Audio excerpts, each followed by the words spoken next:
Merci à tous d'être parmi nous. Voilà, merci à tous d'être venus. Donc, je ne vais pas me présenter puisque ça ne se fait pas, et je ne vais pas demander non plus à Yannick de me présenter parce que ça ne se fait pas non plus. Alors, ce que je vais vous présenter aujourd'hui, c'est un des chapitres de mon dernier bouquin. Je ne sais pas si vous le voyez. Non, vous ne le voyez pas. Hop, voilà, ça, là, vous le voyez, non? Voilà, La Révolution française et les colonies aux éditions de la Fabrique.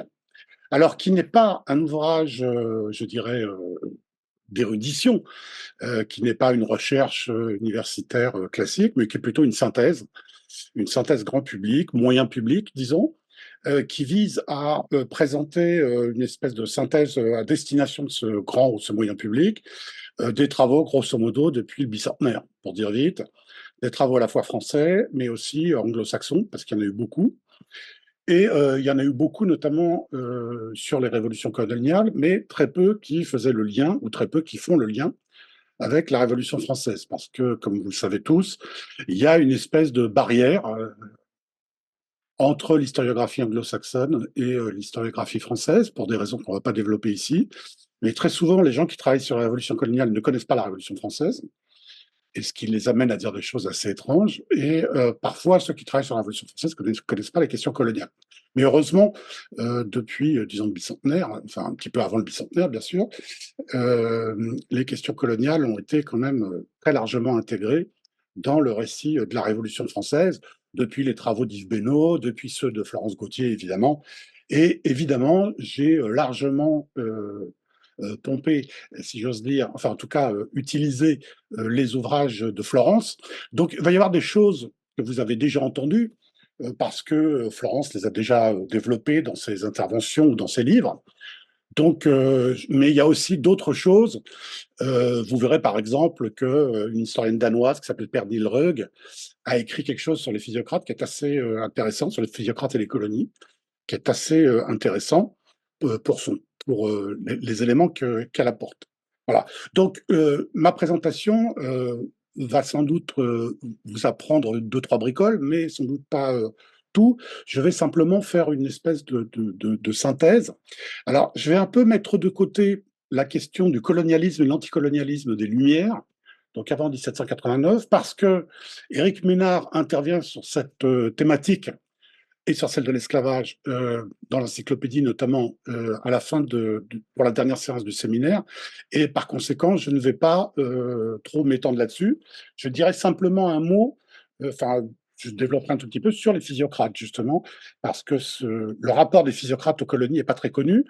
Florence a fait un excellent article il y a déjà longtemps sur Mercier de la Rivière, mais il y a d'autres intervenants qui disent des choses qui peuvent nous intéresser. Et donc, j'ai choisi comme thème parmi les principales thématiques du bouquin.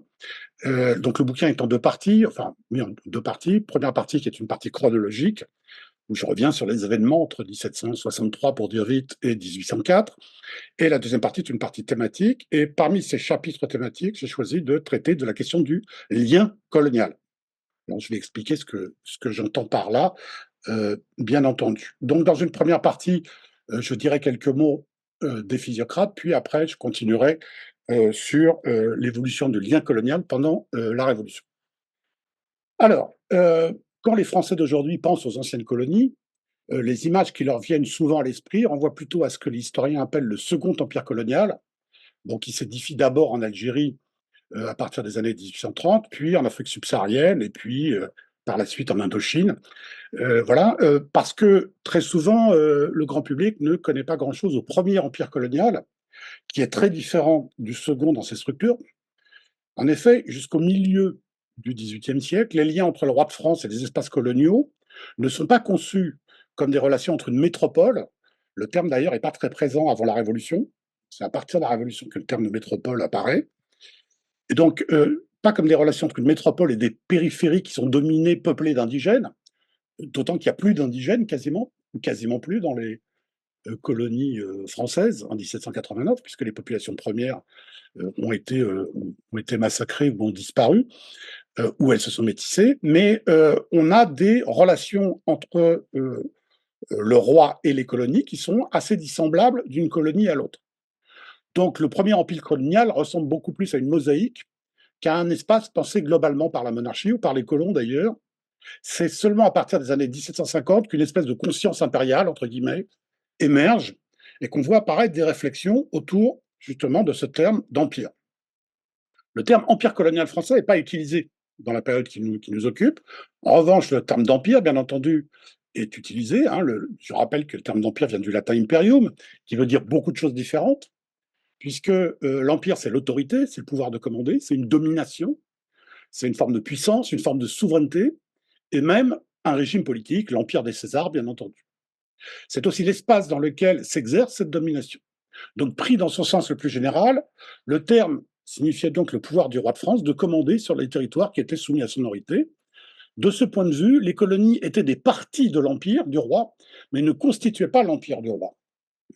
Il n'y a pas d'empire français puisque les colonies ne sont pas des possessions françaises, mais sont des possessions royales. En 1789, il existe des territoires coloniaux distincts qui sont plus ou moins intégrés régionalement.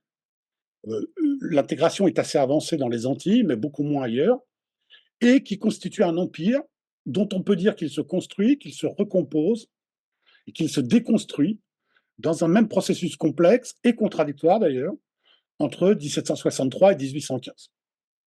Alors, la nature des liens entre les parties de l'Empire était complexe, mais est-ce qu'on peut se poser la question, existait-il un colonialisme, existait-il un anticolonialisme dans la période qui nous occupe? Comment les liens coloniaux ont été repensés, critiqués, éventuellement brisés pendant la Révolution française? Alors, encore une fois, je ne vais pas repartir de l'anticolonialisme des Lumières, puisque je vous renvoie là aux travaux notamment d'Yves Benoît et de Florence Gauthier et de Éric Ménard, qui en parlera. Mais simplement, deux mots. Est-ce que le phénomène colonial était l'objet d'une connaissance, d'une réflexion, d'une critique dans la société française au XVIIIe siècle? Alors c'est une vraie question parce qu'un certain nombre d'études postcoloniales ou se plaçant dans la dans la paradigme du postcolonialisme, donc depuis une vingtaine d'années, ont avancé l'idée que les idées des Lumières auraient été marquées par une forme de colonialisme, ou du moins que certains contemporains auraient justifié la domination du monde occidental sur les mondes extra-européens en élaborant le concept de civilisation et en dévalorisant les cultures locales renvoyées à l'idée de barbarie ou de sauvagerie. On a même parfois considéré que les Lumières auraient servi de cadre à la construction de théories racistes justifiant la colonisation. Ces approches me paraissent pas très convaincantes car elles supposent une homogénéité qui n'existe pas dans les Lumières et qu'elles font souvent très peu de cas de la complexité des débats et des concepts utilisés, sans parler des évolutions chronologiques, mais aussi des conditions de production des savoirs coloniaux et encore plus de leur utilisation dans les pratiques. Je rappelle aussi que au XVIIIe siècle, la question de la légitimité des colonies se pose dans le cadre de la critique du droit des gens, que j'ai évoqué il y a fort longtemps dans ma thèse. Et les principales questions posées dans ces réflexions étaient les suivantes. Les conquêtes des Européens étaient-elles légitimes du point de vue du droit? Et quel droit était adapté pour se déterminer? Est-ce que c'était le droit des gens? Est-ce que c'était le droit naturel? Est-ce que c'était le droit positif? Était-elle justifiée par la vraie religion, entre guillemets, quelle que soit cette vraie religion? Les peuples conquis étaient-ils susceptibles de se révolter contre cette domination? Et comment faire pour que de cette conquête, qui était un fait, sorte une société fondée sur d'autres prémices que le droit du plus fort? À ces questions s'ajoutait celle de l'utilité, en termes économiques et stratégiques, des colonies pour les puissances européennes.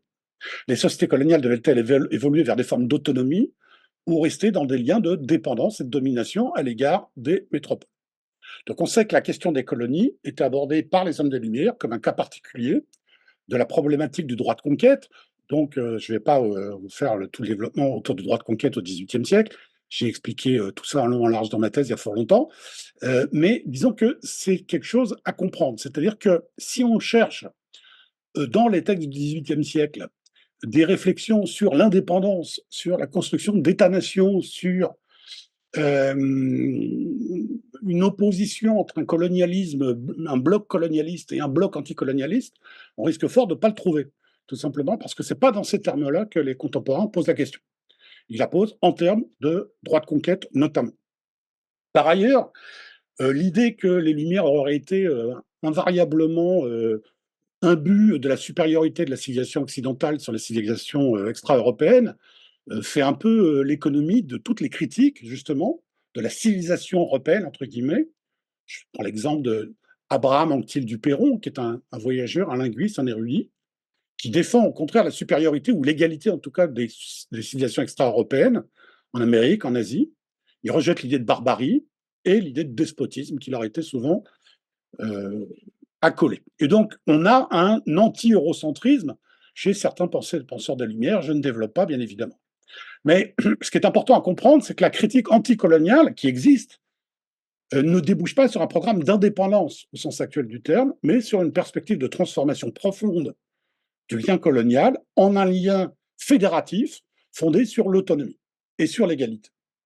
Il s'agit non de promouvoir l'idée d'une séparation totale entre colonies et métropole, mais de construire de nouvelles relations commerciales et politiques entre des peuples réciproquement libres, excluant le despotisme et la domination. Bon, alors, ceci étant dit, je vais maintenant passer à la question de la physiocratie, parce que je pense que ce n'est pas très connu. L'idée qu'il était impossible de gouverner sur le long terme des peuples différents à grande distance était développée par d'autres commentateurs qui considéraient l'autonomie ou l'indépendance comme des processus inéluctables. Parmi eux, un certain nombre d'économistes, au sens du XVIIIe siècle, économistes avec un grand E, et ou de physiocrates. Ainsi, le marquis de Mirabeau, le père du révolutionnaire, ou Turgot, considérait que les colonies étaient naturellement vouées à se séparer de leur métropole, comme les enfants devaient un jour ou l'autre quitter la maison familiale, à l'image des colonies de peuplement de l'Antiquité qui, bien que culturellement liées à leur métropole, étaient des cités indépendantes. Et donc Turgot écrivait ainsi dans les années 50, les colonies sont comme des fruits qui ne tiennent à l'arbre que jusqu'à leur maturité. Devenues suffisantes à elles-mêmes, elles firent ce que fit Carthage, depuis Carthage, pardon, ce que fera un jour l'Amérique. Et donc dès les années 1750, quelqu'un comme Turgot évoque la question de l'indépendance de l'Amérique. Alors, de quelle Amérique, évidemment, on parle-t-on, c'est un autre problème. Après la fin de la guerre de 7 ans, l'idée que les colons pourraient se tourner vers l'Angleterre était très répandue chez les commentateurs des choses coloniales. En effet, pendant la guerre de 7 ans, un certain nombre de colons s'étaient tournés vers l'Angleterre pour maintenir l'ordre esclavagiste et colonial. Et on savait que le patriotisme des colons, enfin de certains de ces colons blancs, notamment des Antilles, était à géométrie variable. L'idée d'une indépendance blanche est renforcée après la guerre d'indépendance américaine, évidemment, 1776-1783. Et c'est donc contre ces possibilités que les propositions de réforme du gouvernement royal, des administrateurs et des économistes entendent intervenir pour renforcer le lien colonial et l'esprit patriotique des colons en répondant à certaines de leurs revendications. Alors, parmi ces commentateurs des affaires coloniales, ceux qu'on appelait alors les économistes et qu'on appelait plus tard les physiocrates, étaient parmi les plus engagés en faveur d'une réforme du commerce colonial, mais aussi du statut des colonies elles-mêmes. Mais les physiocrates ne forment pas, quant à cette question, ne forment pas une école homogène, pas du tout. Avant sa conversion à la physiocratie par Quesnay, le marquis de Mirabeau, dans L'Ami des hommes, en 1756, avait développé déjà une critique de l'exclusif et des sociétés coloniales. Je rappelle très rapidement que l'exclusif était l'ensemble des réglementations du commerce des colonies qui imposait aux colonies de n'acheter en théorie que des produits de la métropole ou vendus par des marchands de la métropole ou amenés sur des bateaux de la métropole. En théorie aussi, les colons n'avaient pas le droit de vendre leurs produits en dehors des colonies françaises et ne pouvaient donc pas vendre ni aux Anglais, ni aux Espagnols, ni aux Américains après leur indépendance. Et donc, cet exclusif était l'objet d'une critique par les économistes, mais certains de ces économistes critiquaient aussi les colons eux-mêmes.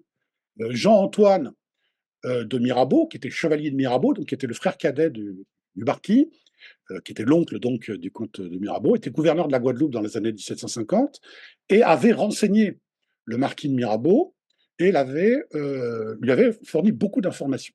Et dans sa correspondance, il expliquait que les colons étaient des gens brutaux, que leur loyalisme était extrêmement hésitant, et il envisageait même l'abolition de l'esclavage comme une nécessité, mais évidemment, en tant que gouverneur de la Guadeloupe, il ne pouvait pas en dire grand-chose dans sa correspondance. Et donc, c'est resté dans sa correspondance privée. Quelqu'un comme le Mercier de la Rivière, dont Florence Gauthier a parlé, a été aussi intendant des îles du Vent. Hein, Florence Gauthier en a parlé dans un de ses articles. Mais le Mercier de la Rivière, qui pourtant n'est pas du tout un anti-esclavagiste ni un anticolonialiste, était extrêmement critique vis-à-vis des colons et pensait d'ailleurs qu'ils étaient absolument ingouvernables, et qu'il fallait essayer de se débarrasser des anciens colons et les remplacer par de nouveaux colons. Alors, que disent Mirabeau et Quesnay dans la philosophie rurale, qui est un peu l'ouvrage qui a lancé, enfin l'ouvrage qui a lancé en partie la popularité du mouvement physiocrate, enfin popularité relative. Quelques passages, sans doute de la main de Mirabeau, parce que Quesnay avait très peu d'intérêt visiblement pour la question coloniale. Certains passages relient apologie de la liberté du commerce, attention à l'égard de l'agriculture coloniale et critique de l'exclusif.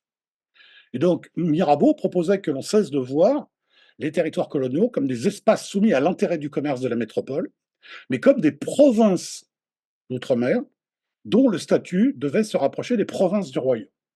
Donc chez Mirabeau, il y a déjà cette idée que les colonies, qui ne sont pas des provinces du royaume de France, puisqu'elles appartiennent au propre roi et qu'elles sont déterminées par, non pas par leurs coutumes, mais en grande partie par la coutume de Paris et par des coutumes et règlements locaux, il évoquait, donc Mirabeau, la possibilité que ces départements, ces provinces, ces colonies deviennent des provinces d'outre-mer. Donc il y avait une espèce d'idée assimilationniste des colonies qui devaient pouvoir jouir des mêmes libertés, entre guillemets, que les provinces de métropole pour prospérer, aux grands avantages des colons et du fisc royal, qui verraient ainsi ses revenus augmenter. Donc pour les deux économistes, le système mercantile était contraire à l'ordre naturel, ce qu'ils appelaient l'ordre naturel, puisqu'il faisait renchérir les prix des produits coloniaux au détriment des consommateurs et enrichissait les commerçants, les négociants de la métropole au détriment des colons.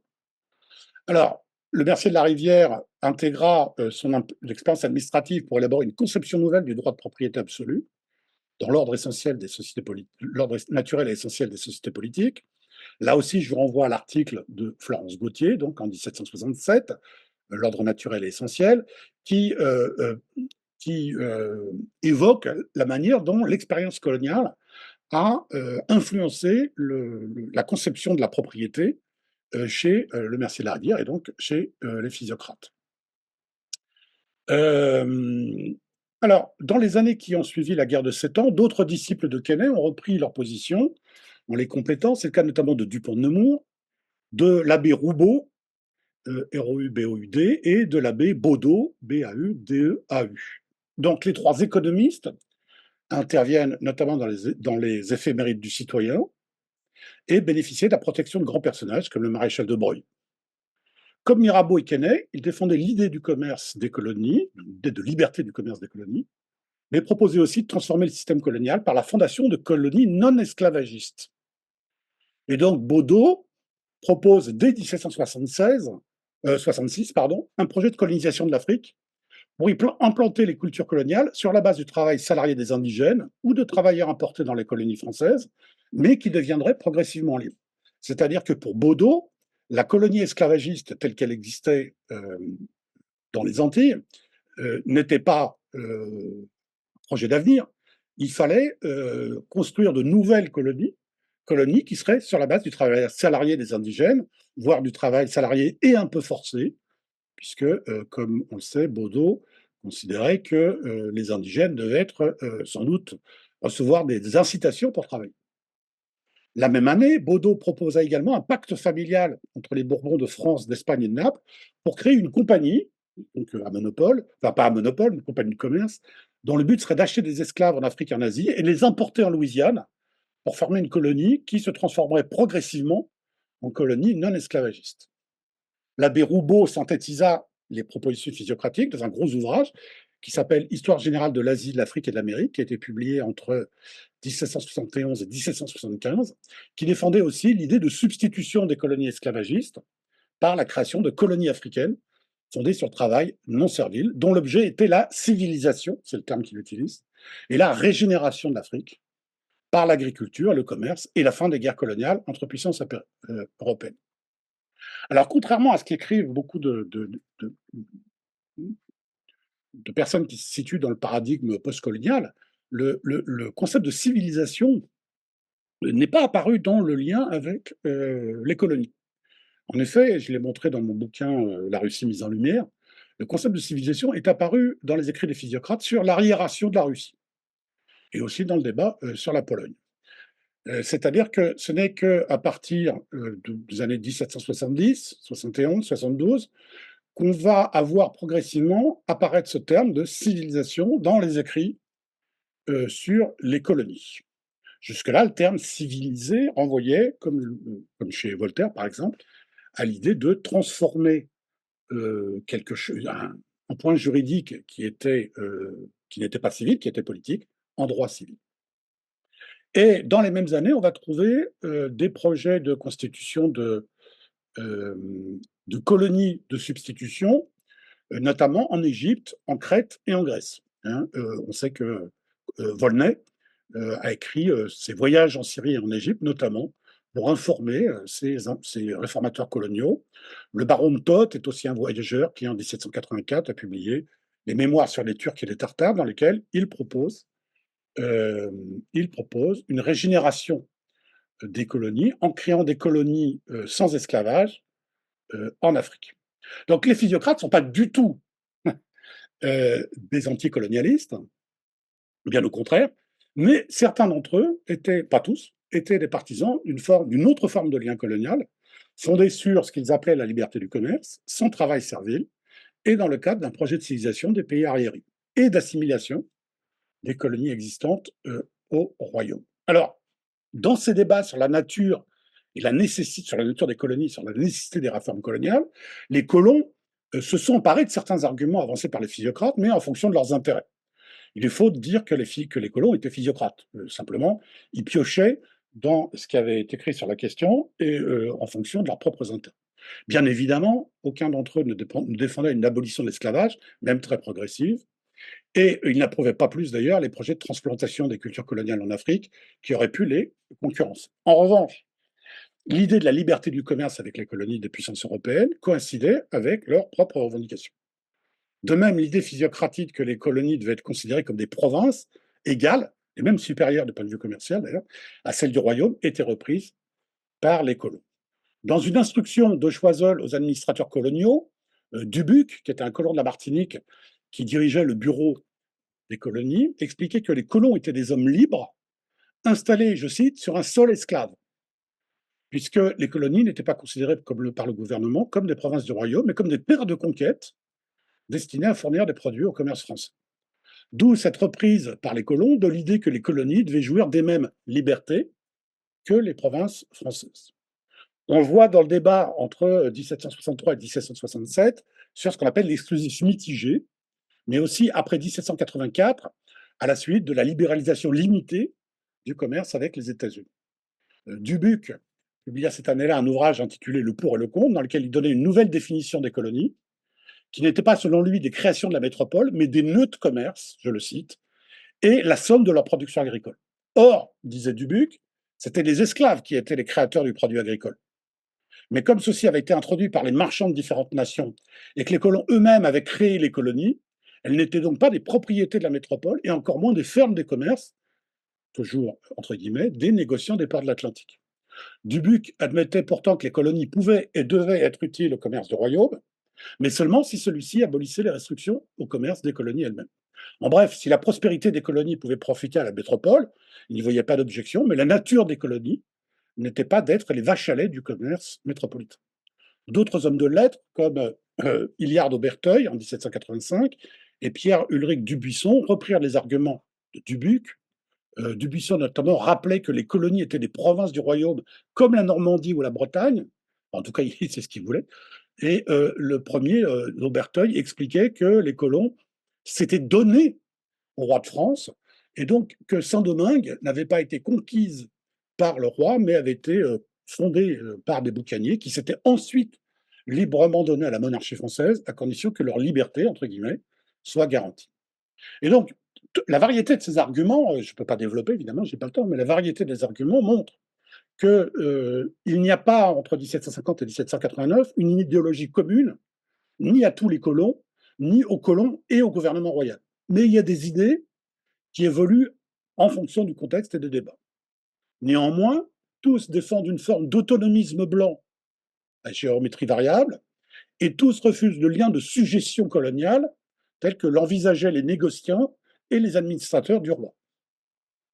Par ailleurs, certains administrateurs coloniaux, notamment au Sénégal, ou commis du ministère de la Marine, étaient sensibles à certains arguments physiocratiques qui influencèrent sans doute en partie leur pratique, mais sans jamais que ces arguments physiocratiques ne deviennent une forme de doctrine pour l'administration royale, qui avait son propre agenda réformateur qui était beaucoup plus limité. Voilà. N'oublions pas enfin, et je dirais là aussi un mot assez rapide, qu'il existait une colonie proche de la France, c'était la Corse, puisque en 1789, l'île était encore un territoire de conquête qui était sous administration militaire. Et l'exclusif dominait dans les relations économiques entre la Corse et le continent. Et d'ailleurs, un certain nombre de contemporains considéraient la Corse comme une colonie, ils le disaient, et même comme une petite sœur des colonies antillaises. Certains colons utilisaient cette expression-là, même si évidemment la société corse n'est pas une société esclavagiste.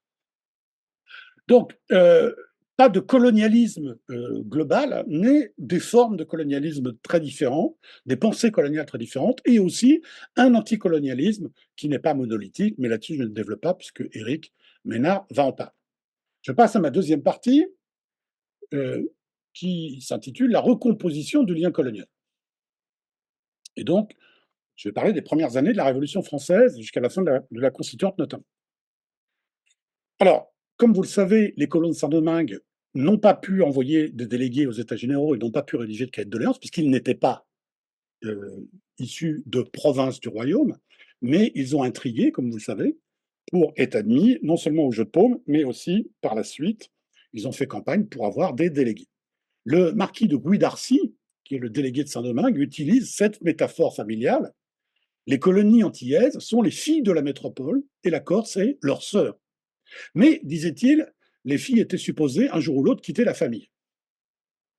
On a aussi, par exemple, dans le soi-disant cahier de doléances des colons de la Guadeloupe, qui est écrit en 1790, l'idée que le lien colonial entre les colonies des Antilles et la France était un pacte colonial volontaire, je cite, qui aurait été à l'origine de l'association entre les colonies et la France. Je cite ce cahier de doléances, entre guillemets.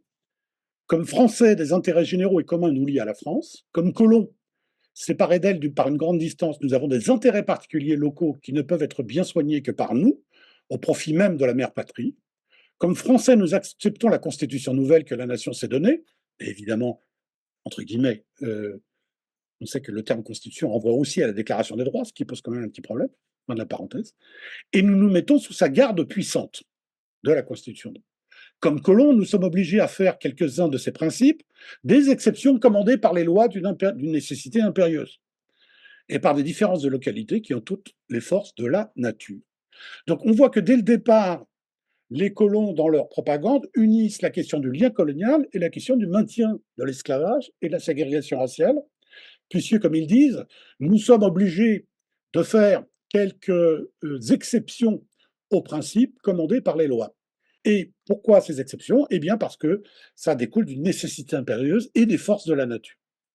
Et donc il existait à la fois un lien colonial, mais une exceptionnalité qui empêchait que les principes de la Constitution, et donc de la Déclaration des droits, puissent s'appliquer dans les territoires coloniaux.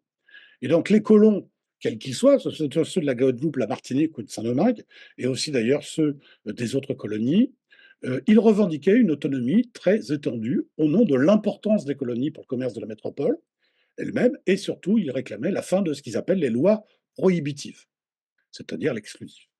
Les colons réclamaient donc la liberté et l'autonomie, mais aussi la protection militaire de la France, au nom de leur particularité. Et ils proposaient un nouveau contrat, un contrat de type confédéral très peu contraignant. Certains d'entre eux s'appuient même sur l'exemple des États-Unis pour montrer qu'il était possible d'avoir dans une même fédération des territoires où l'esclavage était dominant, comme dans les États du Sud, tandis qu'il était interdit ailleurs, comme dans les États du Nord. La justification de l'autonomisme blanc était fondée sur l'interprétation des origines de la colonisation, dont j'ai dit déjà un mot. Bacon de la chevalerie, que Florence Gauthier a étudié dans un de ses articles sur la contre-révolution, qui était le premier président de l'Assemblée du Cap français, a affirmé en novembre 1789, je cite, que Saint-Domingue est une belle et immense contrée qui s'est par préférence réunie à la France, sous la condition qu'elle ne paierait d'autres impôts que ceux qu'elle aurait consentis.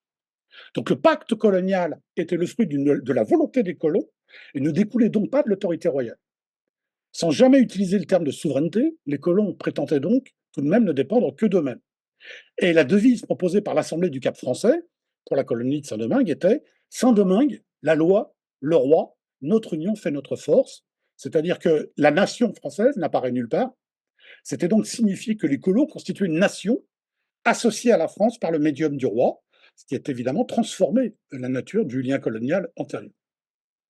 Les premières mesures qui sont prises par l'Assemblée coloniale de Saint-Domingue sont de placer le gouverneur en position subordonnée, et dans le projet de constitution présenté à l'Assemblée du Cap, il est bien prévu que le roi devait sanctionner les lois comme en métropole, mais on ajouta une clause d'urgence qui, dans la pratique, faisait que les lois s'appliquaient quand même, même sans sanction royale. Certes, l'autonomisme blanc n'était pas une indépendance totale, puisque les colonies étaient censées rester dans l'Empire français, mais on peut dire que le lien colonial qui était envisagé par les colons était extrêmement ténu.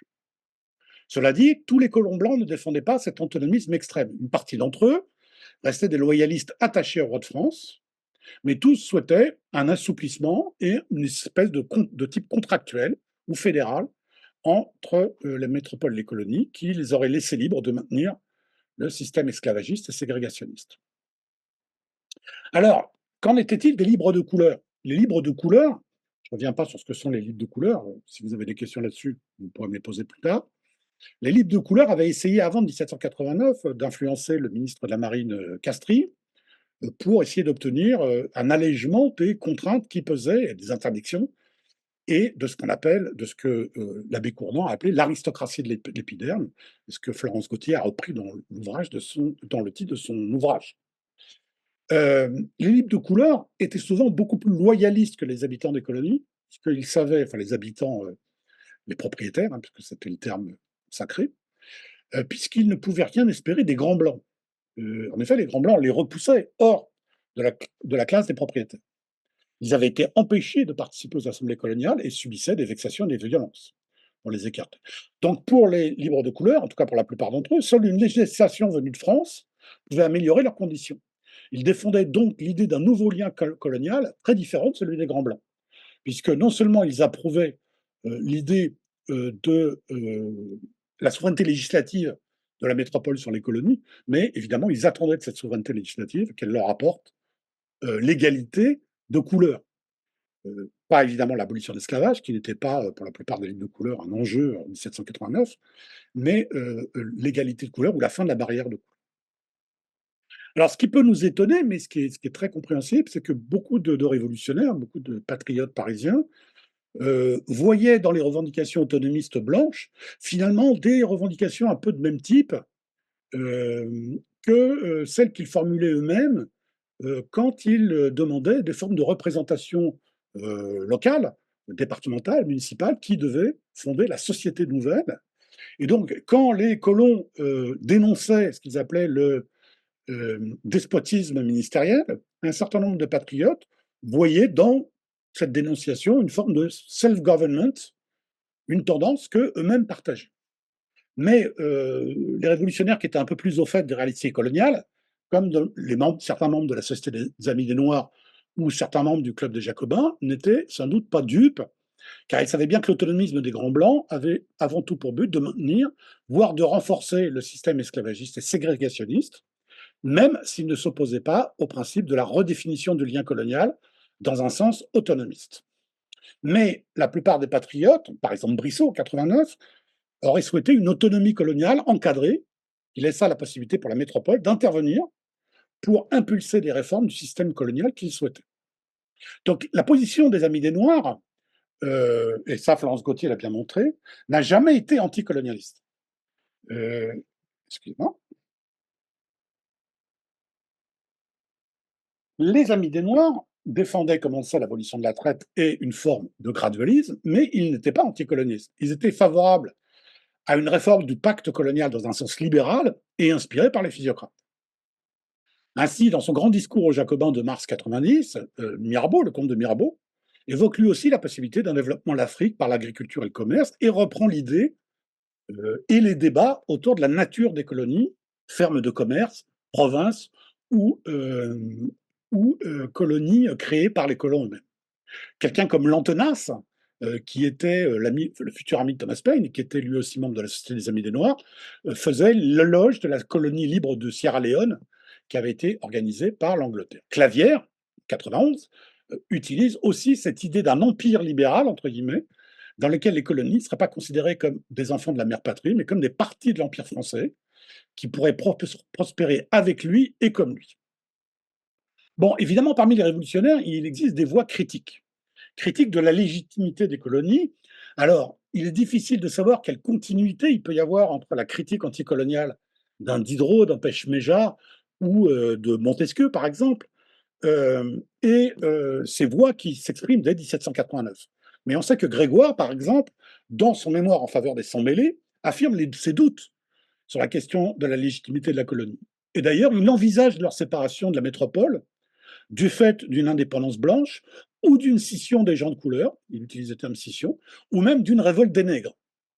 Et Grégoire en appelle à une révolution dans les deux mondes, contre les villes combinaisons de l'égoïsme des métropoles. Donc il y a une critique du colonialisme lui-même chez Grégoire, c'est-à-dire de la légitimité de la colonisation. De même, on sait très bien que dans le débat du 13 mai 1791, qui ne posait pas la question directement du lien colonial, mais qu'il posait de manière indirecte, puisque le débat de mai 91 posait la question de savoir si l'Assemblée constituante pouvait légiférer sur le statut des personnes, c'est-à-dire sur le statut notamment des libres de couleur. On sait que dans ce débat, Robespierre, Grégoire et d'autres sont intervenus, et on sait tous, je ne développe pas, là aussi Florence Gauthier l'a montré en long, en large, en travers, que Robespierre, dans sa fameuse apostrophe, périssent les colonies s'il doit en coûter votre bonheur, votre gloire et votre liberté, montre que pour Robespierre, la légitimité des colonies était rien moins qu'évidente. Alors quelqu'un comme Brissot, pourtant, défend l'idée d'une quasi-indépendance. Une quasi-indépendance, mais est-ce qu'il pense à une quasi-indépendance blanche ou à une quasi-indépendance de toutes les personnes dans les colonies? Ça, on ne le sait pas trop. Ce qui est sûr, c'est que Brissot, par exemple, dans Le Patriote français, explique, je cite, ne pouvant trouver des concitoyens sûrs dans les habitants de nos colonies, faisons-en des fidèles alliés, qu'ils forment un État séparé, qu'ils aient des assemblées nationales, qu'ils se constituent et se gouvernent selon leur génie, qu'ils ne tiennent à nous enfin que par un pacte fédératif, et ils nous seront éternellement attachés. Donc on voit que c'est cette idée de pacte fédératif. Alors le contenu de ce pacte fédératif, il reste assez flou parce que excusez-moi, je vous ai dit une bêtise, je vous ai dit que c'était Brissot, c'est pas Brissot, c'est les révolutions de Paris. Il défendent cette idée-là en octobre 1789. Toutes mes excuses. Donc, quel devait être ce lien fédératif? C'est pas très évident. Est-ce qu'on pensait à une indépendance blanche? Bon, on savait pas trop. Le gouvernement royal, de toute façon, lui, il était attaché au statu quo. La Luzerne, qui est nommée le 16 juillet 1789, entend maintenir les cadres de l'administration coloniale et notamment les pouvoirs des gouverneurs. Et évidemment, les colons dénonçaient son despotisme, notamment Louis Darcy, le 2 décembre.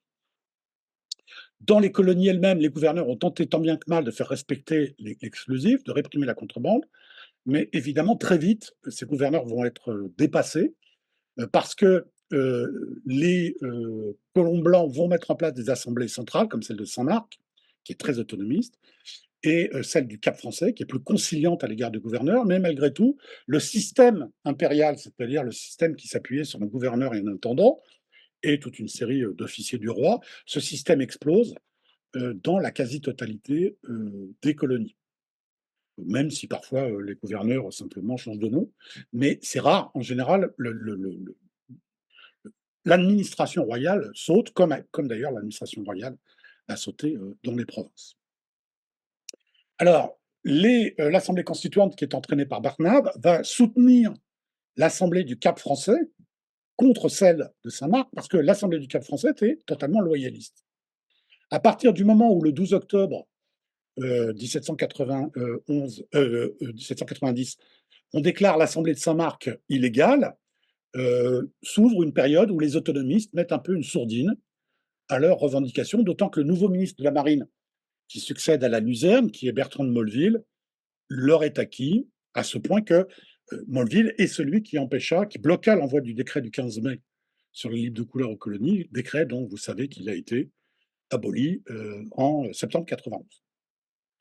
Alors, le texte de la Constitution de 1791 laissait les colonies hors de la loi commune, dans l'article 8 du titre 7, puisqu'elle disait « Les colonies et possessions françaises de l'Asie, l'Afrique et l'Amérique, quoiqu'elles fassent partie de l'Empire français, ne sont pas comprises dans la présente Constitution. » On sait que, par exemple, Florence Gautier estime qu'il s'agissait là d'une forme de constitutionnalisation de l'esclavage, puisque on reconnaissait qu'il était impossible pour l'Assemblée constituante de légiférer dans les colonies.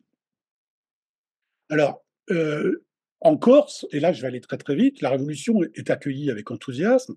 2 décrets de l'Assemblée constituante en novembre et en janvier, enfin novembre 89 et janvier 90, intègrent l'île dans l'Empire français, reconnaît les droits de citoyens, aux Corses les droits de citoyens, et amnistie les dirigeants de la République corse qui avaient dû s'exiler après 1769. Et on sait que lors de son passage à Paris, Paoli passe par le club des Jacobins, enfin, il va d'abord à l'Assemblée, ensuite il va aux Jacobins, et ce jour-là, c'est Robespierre qui est président de séance, et Robespierre fait un discours dans lequel il évoque l'intégration de la Corse, non pas comme une assimilation nationale, mais comme une confédération de peuples libres. Les décrets ont été d'ailleurs reçus par les Corses comme une confirmation de leur liberté républicaine qui avait été perdue par la conquête de 1769. Plus tard, le retour des consultes, c'est-à-dire les assemblées représentatives dans la tradition républicaine corse, qui du point de vue du droit d'ailleurs n'avait aucune existence, l'activité législative de ces consultes prouve que les Corses considéraient l'île comme une puissance souveraine associée à la France et non comme un territoire qui avait été annexé. Les Corses désignaient les Français comme des confratelli, des confrères, et les expressions de patrie corse et de nation corse indiquaient clairement que les Corses se considéraient comme un peuple distinct. Et donc, on peut dire, grosso modo, que les paolistes considéraient qu'ils étaient associés à la France, mais qu'ils n'étaient en aucun cas assimilés à la France. Évidemment, ça provoquera des divisions par la suite. Alors, troisième partie, guerre civile et dissolution du lien colonial. Là non plus, je ne vais pas revenir sur les événements. Si vous ne les connaissez pas, lisez mon livre, comme ça vous donnera des éléments. Mais évidemment, le début de la guerre civile entre les libres de couleur et les blancs à Saint-Domingue, les révoltes en Martinique et en Guadeloupe, et la guerre civile qui commence avec la révolte des esclaves du nord de Saint-Domingue en août 91, modifie radicalement la situation, évidemment, puisque tout cela va provoquer la rupture. D'abord la dissolution, puis la rupture du lien colonial. Alors, est-ce que les esclaves révoltés de Saint-Domingue avaient une volonté d'indépendance? Non. Non, on a quelques textes qui nous expliquent que certains esclaves voulaient s'emparer du pays, je cite, et chasser les colons. Alors, est-ce qu'on peut voir une revendication embryonnaire d'indépendance? Sans doute pas. De toute façon, c'est très difficile de savoir quels étaient les objectifs premiers des insurgés de 91. Il est certain que c'était la conquête de leur liberté, dans un premier temps, puis, après les premiers succès, celle de la liberté générale, qui était au centre de leur combat et de leur espérance. Mais alors, l'idée d'une indépendance noire était peut-être envisagée par certains comme une perspective très très lointaine, mais sans doute pas comme un objectif politique à portée de main, ni comme un but souhaitable d'ailleurs. De toute façon, les sources ne nous permettent pas d'en savoir un peu plus. Alors, la guerre civile a provoqué la dissolution du lien colonial, y compris du lien dans le cadre de l'autonomie, puisque les grands blancs autonomistes qui auraient pu se satisfaire de la Constitution de 91, qui leur laissait les mains libres, ne se sont pas satisfaits et ont donc exigé le maintien de la barrière de couleur, malgré le décret du 4 avril 1792. Et on sait que les premiers contacts des colons de Mingois avec les Anglais datent d'octobre 91, donc après l'insurrection du Nord, et bien avant la déclaration de guerre de la France au roi d'Angleterre, le 1er février 93. Donc la chute de la monarchie le 10 août 92 et l'exécution du roi le 21 février, enfin la déclaration de guerre à l'Angleterre, à la Hollande, puis en mars à l'Espagne, sont 3 étapes dans le glissement d'une partie des Grands Blancs vers la rupture avec la France, qui est désormais républicaine.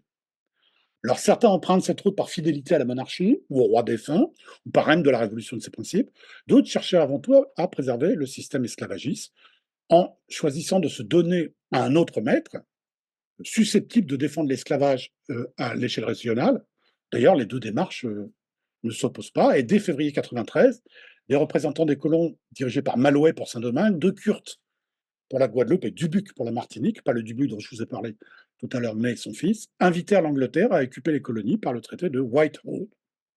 Ce traité est complété par un autre accord conclu le 3 septembre 1793 à Grand'Anse, accord par lequel les Anglais s'engageaient à maintenir le système esclavagiste et la ségrégation raciale. Dans les semaines qui suivent, les soldats anglais débarquent à Saint-Domingue et occupent plusieurs villes livrées par les royalistes. Alors, tous les colons blancs n'avaient pas eu cette tentation. Certains avaient essayé de faire ce qu'on appelait des fédérations loyales à la France. Dans le sud de Saint-Domingue, à la fin de 1791, certains blancs avaient signé des concordats avec les libres de couleur afin de reconstituer un front commun des propriétaires, mais en restant dans le cadre du pacte avec la métropole. Ainsi, ce qu'on appelle la Confédération de la Croix des Bouquets, donc dans le sud, s'opposa à l'Assemblée coloniale et aux Grands Blancs autonomistes. Mais ça a échoué, tout simplement parce que les Grands Blancs du Nord et de l'Ouest ont tout fait pour empêcher ces rapprochements avec les libres de couleur. D'ailleurs, ils étaient illégaux, ils étaient anticonstitutionnels, ces concordats, du point de vue de la Constitution de 91, et même y compris par la suite la Constitution de 93. Alors, à Saint-Domingue, le Front des Maîtres s'est désagrégé, s'est fissuré, s'est désagrégé.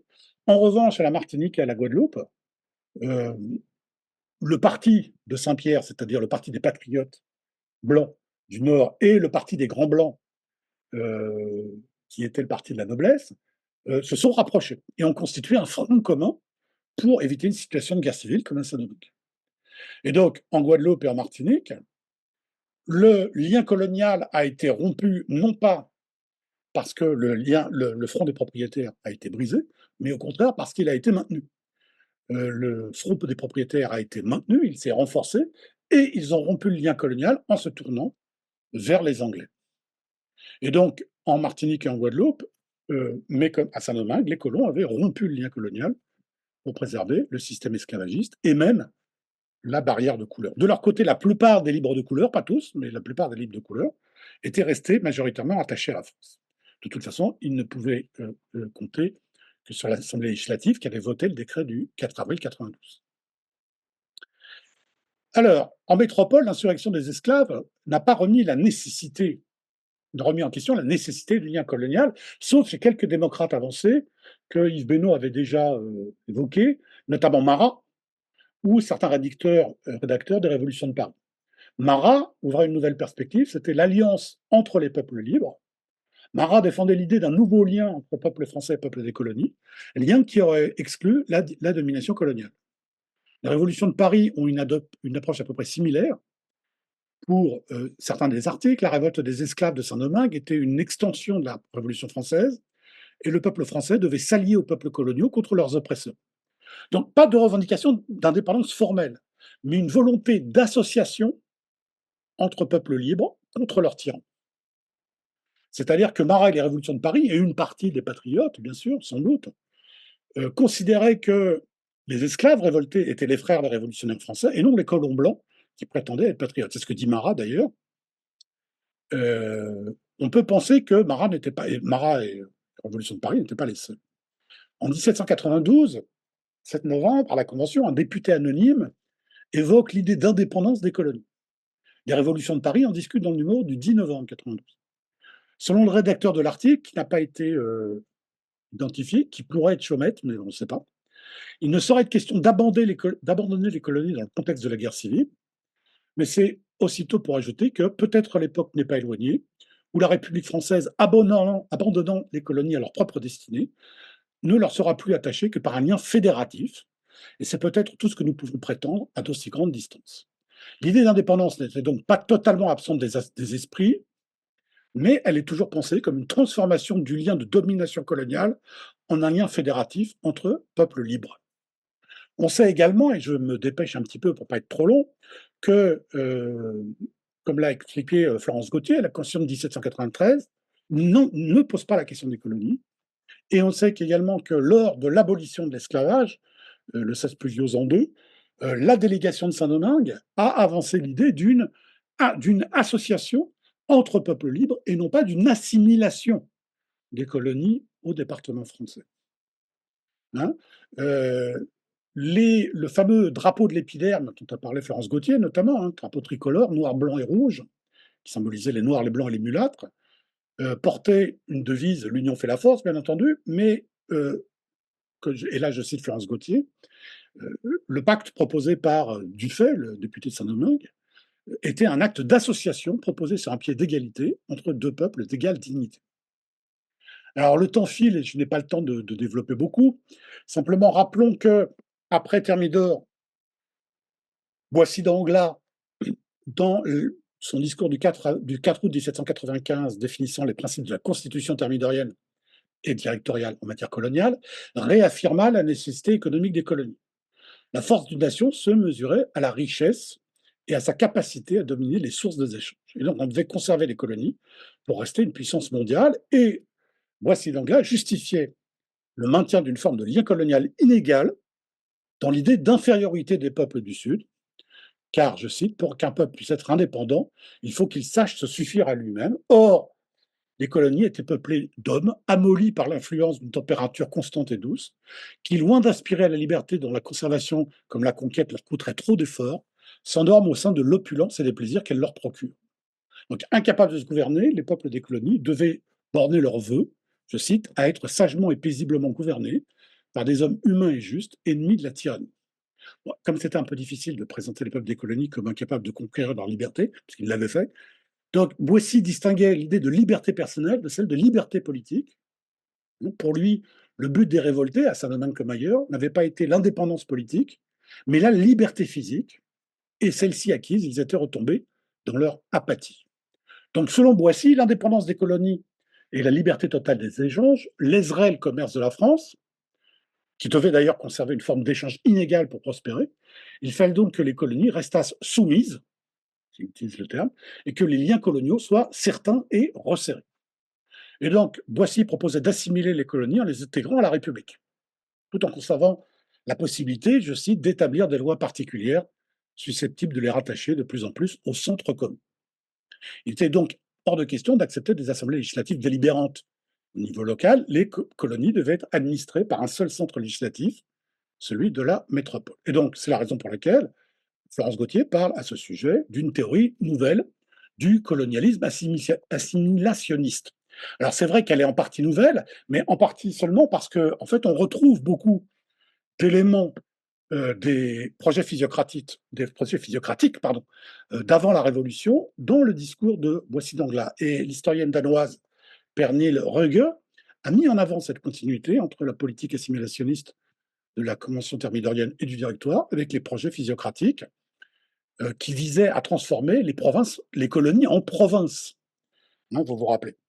Et donc, les propositions de Boissy d'Anglas sont intégrées dans la Constitution de l'an 3. Les colonies étaient réputées partie intégrante de la République française, soumises à la même loi constitutionnelle. Elles devaient être départementalisées et tous les fonctionnaires publics nommés directement par le directeur. L'article 7 précisait que Saint-Domingue serait divisé en 4 ou 6 départements, la Guadeloupe et les îles adjacentes en un département, de même que la Martinique, la Guyane et Cayenne également, tout comme Sainte-Lucie et Tobago, et dans l'océan Indien, l'île de France, c'est-à-dire l'île Maurice, les Seychelles et les établissements de Madagascar seraient regroupés en un autre département, et l'île de la Réunion formerait un département. Enfin, les établissements des Indes orientales, les 5 comptoirs indiens, formeraient un dernier département. On notera que les établissements africains n'étaient pas mentionnés. C'est très intéressant parce que les établissements africains, à ce moment-là, théoriquement, n'avaient plus le droit de pratiquer la traite. En réalité, ils continuaient à la pratiquer dans les colonies non françaises de manière totalement illégale. On sait enfin que la loi organique du 1er janvier 1798, du 12 niveaux en 6, franchit un pas supplémentaire dans l'intégration juridique des colonies qui ont été transformées en 9 départements. Donc il y a une discussion qui s'est élevée dans les conseils législatifs sur les conditions d'accès à la citoyenneté. L'idée que les nouveaux citoyens potentiels, et notamment les cultivateurs, les anciens esclaves, étaient un peu moins égaux que les anciens, restait donc présente à certains esprits. Finalement, l'article 15 de la loi consacra l'égalité juridique des nouveaux citoyens, y compris des esclaves fugitifs arrivant dans le colonie, mais évidemment à la condition d'être attachés à la culture, je cite, de servir dans les armées ou d'exercer une profession ou métier, ce qui excluait les vagabonds et même les domestiques. Mais de toute façon, la Constitution de l'an 3 excluait la quasi-totalité des anciens esclaves du fait de son caractère censitaire. C'est aussi sous le Directoire que se constitua la fameuse Société des Amis des Noirs et des colonies, le 1er janvier 1798, à la suite de la loi organique. C'est une société qui se fait le chantre de la colonisation nouvelle, dans la continuité de ce que Talleyrand avait déjà fait dans son discours du 3 juillet 1797 devant l'Institut national, qui évoque la nécessité d'une nouvelle colonisation fondée sur la liberté du commerce et sur l'enrichissement mutuel de la métropole des nouvelles colonies. Donc il faisait le vœu que ces liens coloniaux soient plus naturels et plus durables, et il proposait, coucou quoi donc, la conquête de l'Égypte, qu'on verra tenter l'année suivante par Bonaparte. L'expédition d'Égypte, qu'on a tendance à présenter comme une aimable expédition scientifique, qui était donc une guerre de conquête coloniale. Voilà. La politique de Toussaint Louverture et celle des officiers de couleur en Guadeloupe ne cherchaient pas l'indépendance jusqu'en 1800. Ils cherchaient une forme d'autonomie et non pas une forme de décolonisation de nations préexistantes dans le but de construire des États-nations. Hein. Toussaint Louverture défendait une politique d'autonomie coloniale fondée sur la liberté générale, mais ça n'est que quand il a été obligé de défendre la liberté générale que Toussaint Louverture a pris des distances. Et évidemment, sous le consulat, cette distance va devenir colossale, puisque le projet colonial de Bonaparte, au début du consulat, est de reconstruire un empire colonial fondé sur une domination coloniale, et évidemment, il n'est plus question ni d'autonomie, évidemment pas d'indépendance, ni d'autonomie, ni même de lien fédéral ou de lien républicain. Hein. La plupart des Blancs, on l'a vu, avaient rompu le lien colonial en 93, et ils ne déclarèrent pas l'indépendance. Ils se placèrent dans le cadre de l'Empire britannique. De même, je l'ai dit tout à l'heure, les libres de couleur comptaient sur le pouvoir législatif de la métropole.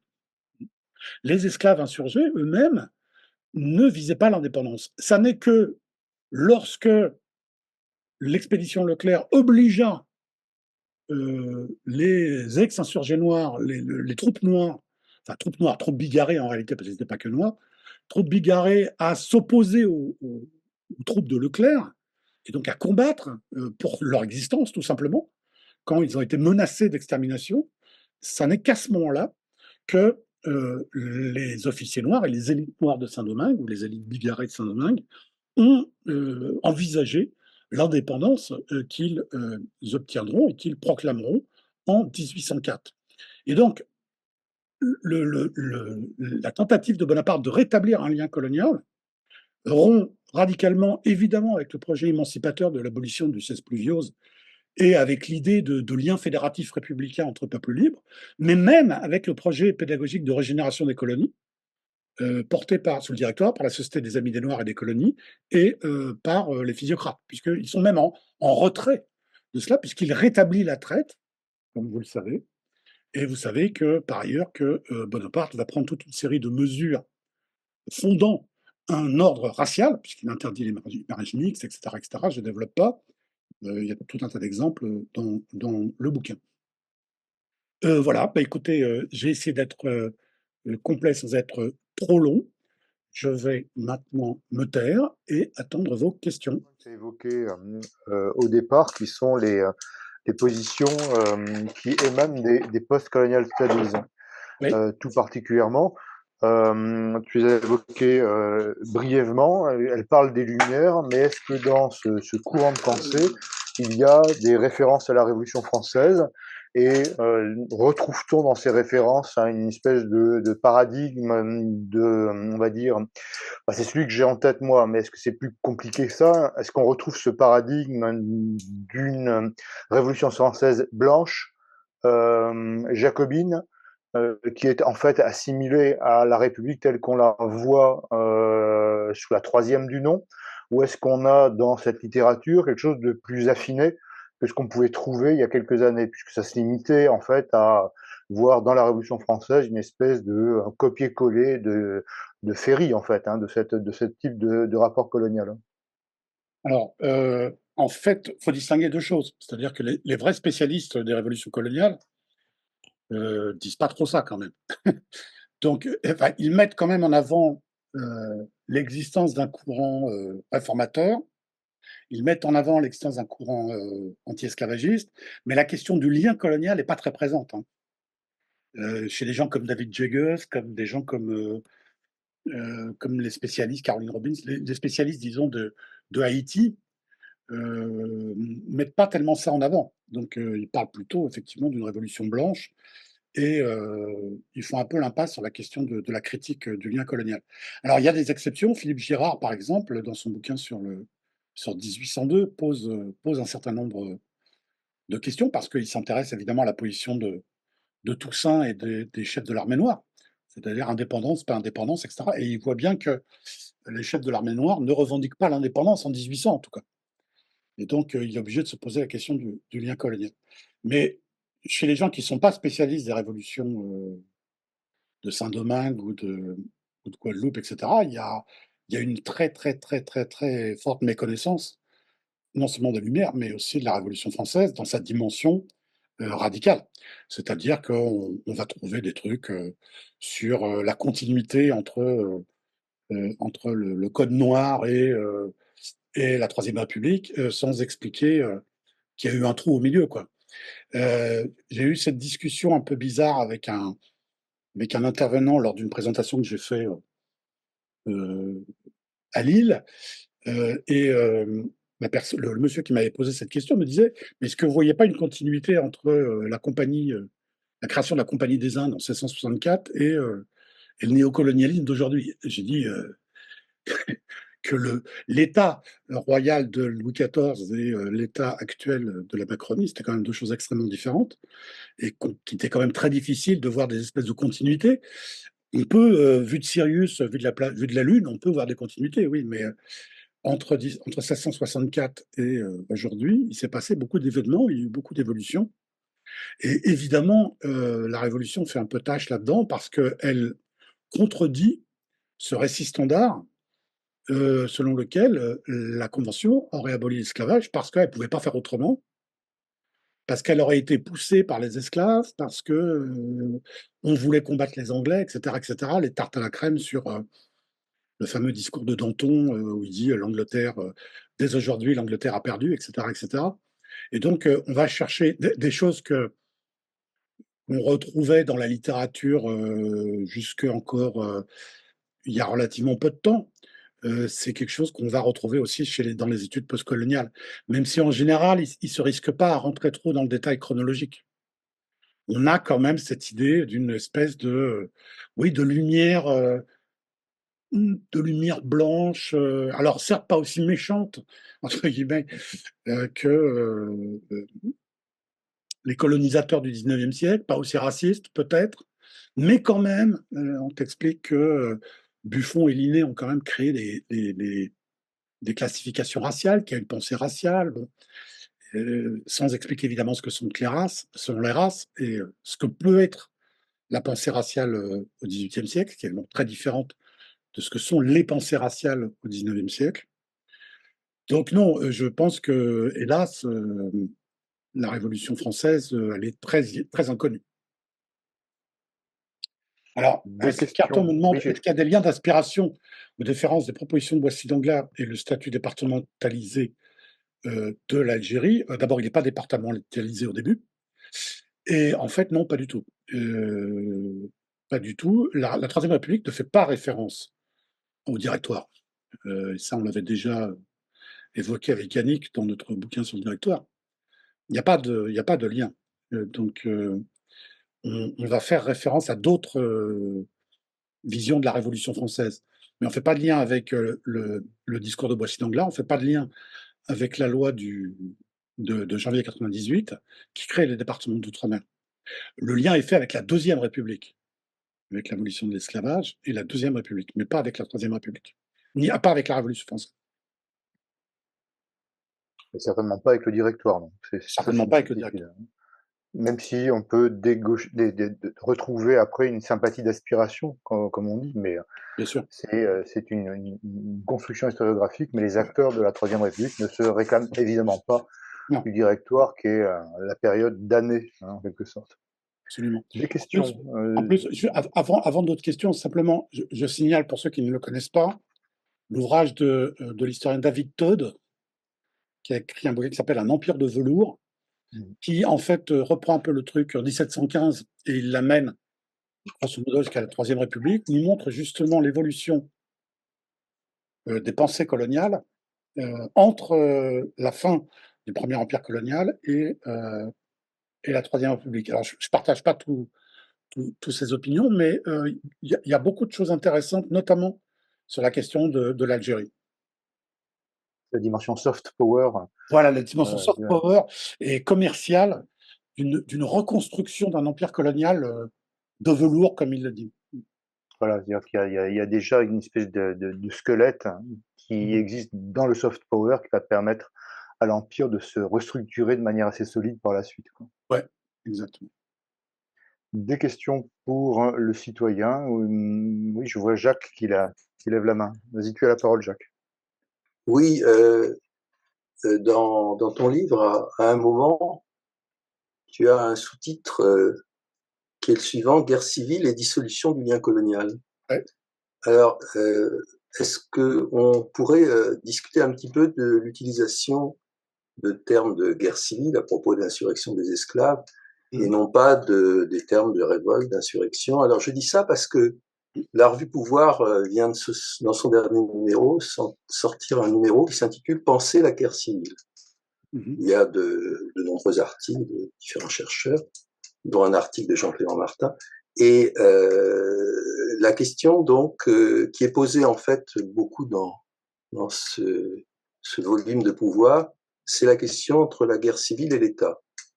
Alors en 1791, il existe bien sûr une France révolutionnée, avec une assemblée révolutionnaire. Mais bon, la question de l'État en 1789, c'est une question délicate. Est-ce qu'il y a un État?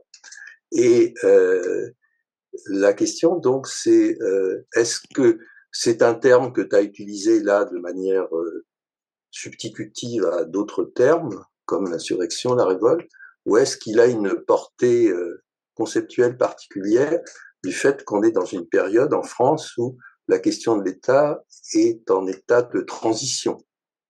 Hein, il y a un débat chez les historiens de la Révolution française pour savoir à quel moment les institutions de l'État français, dans un sens très contemporain, se mettent en place. Voilà, c'est donc autour de cette notion de guerre civile et son caractère opératoire, dans le cadre de ta réflexion sur le lien colonial, que je pose une question. Très bien. Oui, mais je partage tout à fait cette interrogation sur la question de l'État dans la Révolution, et je pense qu'il faudrait qu'elle soit un peu plus partagée et un peu plus développée, parce on a un peu tendance à lire dans l'historiographie de la Révolution le mot État à toutes les sauces, parce qu'effectivement, l'État en 1791, il est quelque peu, je ne sais pas s'il est en transition, mais enfin, il est très bizarre en tout cas cet État. Donc là, je partage totalement cette idée-là. Pourquoi j'ai employé le terme guerre civile? C'est effectivement pour le distinguer d'insurrection et de révolte, pour une raison très simple, c'est que l'insurrection des esclaves d'août 91 n'est rendue possible que par la guerre civile à l'intérieur du camp des propriétaires qui a commencé dès 1790. Enfin même dès la fin 89.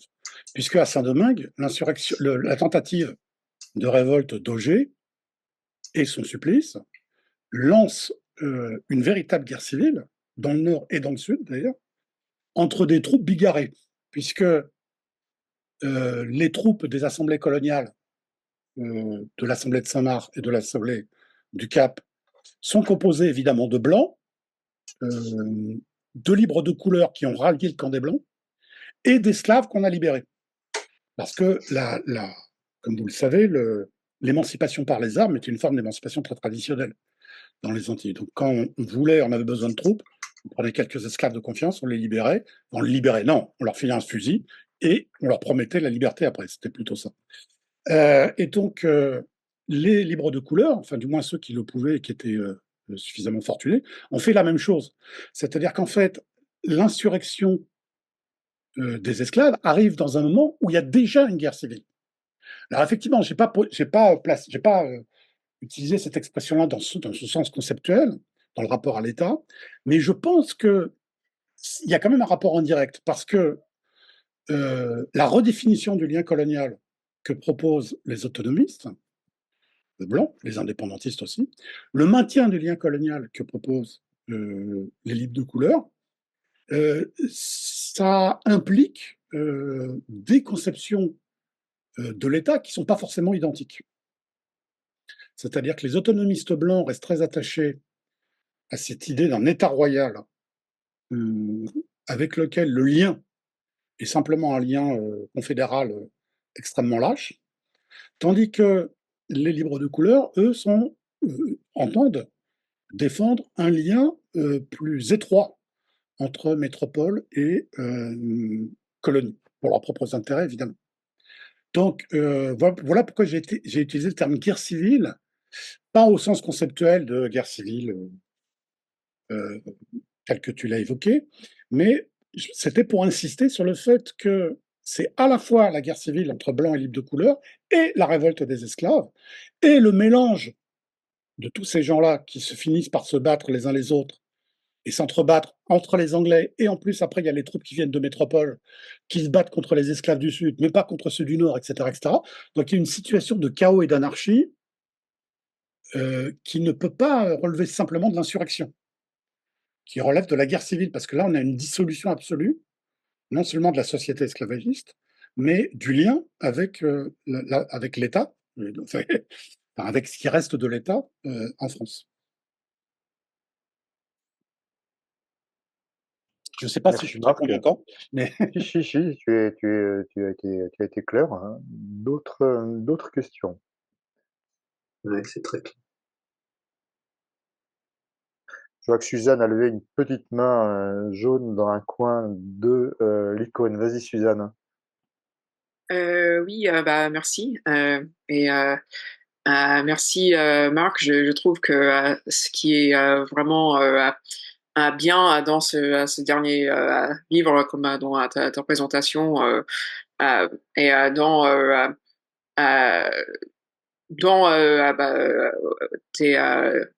tes livres en général, c'est de restaurer notamment complexité, pardon, des débats, parce que justement avec certaines de ces perspectives un peu caricaturales sur le regard des différents penseurs des Lumières et des révolutionnaires sur la question coloniale, c'est que il y a souvent une espèce de volonté, je m'excuse pour le chat, il y a souvent une espèce de volonté de trouver une idéologie des Lumières qui serait partagée par tous les penseurs, et c'est un peu étonnant dès qu'on est un peu les débats qui avaient lieu, et je pense que c'est difficile d'être plongé dedans et de ne pas voir que les lumières sont justement multiples sur cette question-là comme sur d'autres.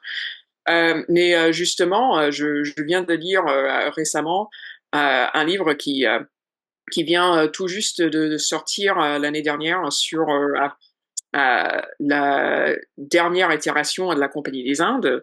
Et à un moment, l'autrice parle de Diderot et de sa critique du colonialisme dans l'histoire des deux Indes et ailleurs, en disant essentiellement que voilà, puisque certains des ministres de Louis XV puis de Louis XVI parler à partir d'une position de faiblesse, d'une domination de l'Inde par le commerce au lieu par la force. Et que on sait d'ailleurs, on l'a déjà évoqué ce soir, que le commerce peut effectivement euh, euh, euh, à l'époque comme de nos jours être un outil de domination. Euh, Elle a donc conclu que chez Diderot, finalement, quand il a proposé que les Européens commercent paisiblement avec les peuples de l'Inde, c'était uniquement pour conforter ce projet de domination de la monarchie française, ce que j'ai trouvé vraiment extrêmement curieux pour dire le moins, parce que voilà, il n'y a pas de raison que Diderot ait intérêt à servir les intérêts de la monarchie en particulier. C'est vraiment une façon curieuse de voir les choses. Mais justement, pour un peu nous aider à voir clair et à échapper à ce genre d'amalgame un peu facile. Est-ce que, Marc, tu peux nous parler un peu sur les différentes façons, si on veut, de parler du commerce comme soit outil de domination coloniale, soit d'alternative chez les différents penseurs, soit des Lumières, soit à l'époque de la Révolution. Voilà. Oui, alors c'est une question vaste, là, j'en ai pour 2-3 heures. Mais alors c'est vrai que, mais je pense que ça vient d'une lecture unilatérale de l'histoire philosophique et politique des deux Indes. Parce que, évidemment, on sait très bien que le projet de Raynal, c'est de constituer une espèce de Bible du réformateur colonial. On le sait parce que Choiseul lui a filé l'argent, tout simplement, et on sait que ça se place dans le cadre des réformateurs coloniaux. Il n'empêche que dans le cadre de cet ouvrage, il y a des voix anticoloniales qui s'expriment. C'est la même chose dans l'encyclopédie. C'est pour ça que je n'ai pas trop développé, parce que justement, Éric Ménard va en parler, je pense. On ne peut pas faire de l'encyclopédie une espèce de compendium de l'idéologie bourgeoise, entre guillemets, comme ce sera dit un peu plus tard, pour les mêmes raisons. C'est-à-dire que à l'intérieur de l'histoire politique et philosophique des deux Indes, il y a plusieurs voix qui s'expriment. Ça, Beno l'avait déjà dit depuis longtemps. Il y a au moins 3 ou 4 voix qui s'expriment. Il y a d'abord une voix, entre guillemets, statistique, qui est la voix de l'administrateur colonial, qui donne des éléments. Il y a la voix du commerce, et du commerce métropolitain, pas du commerce des colonies, du commerce métropolitain, qui s'exprime aussi. Et le commerce métropolitain est très clairement pensé par les colons comme un outil de domination. Il est d'ailleurs aussi pensé par les commerçants comme un outil de domination coloniale.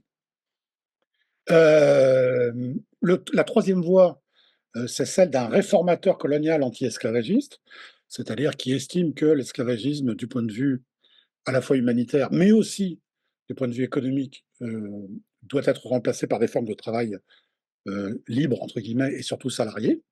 Et puis, quatrièmement, il y a des voix anticolonialistes qui s'appuient sur une réflexion fort ancienne, qui s'appuie sur Vittoria, Bartholomé de Las Casas, etc. Florence Gontier en a déjà parlé.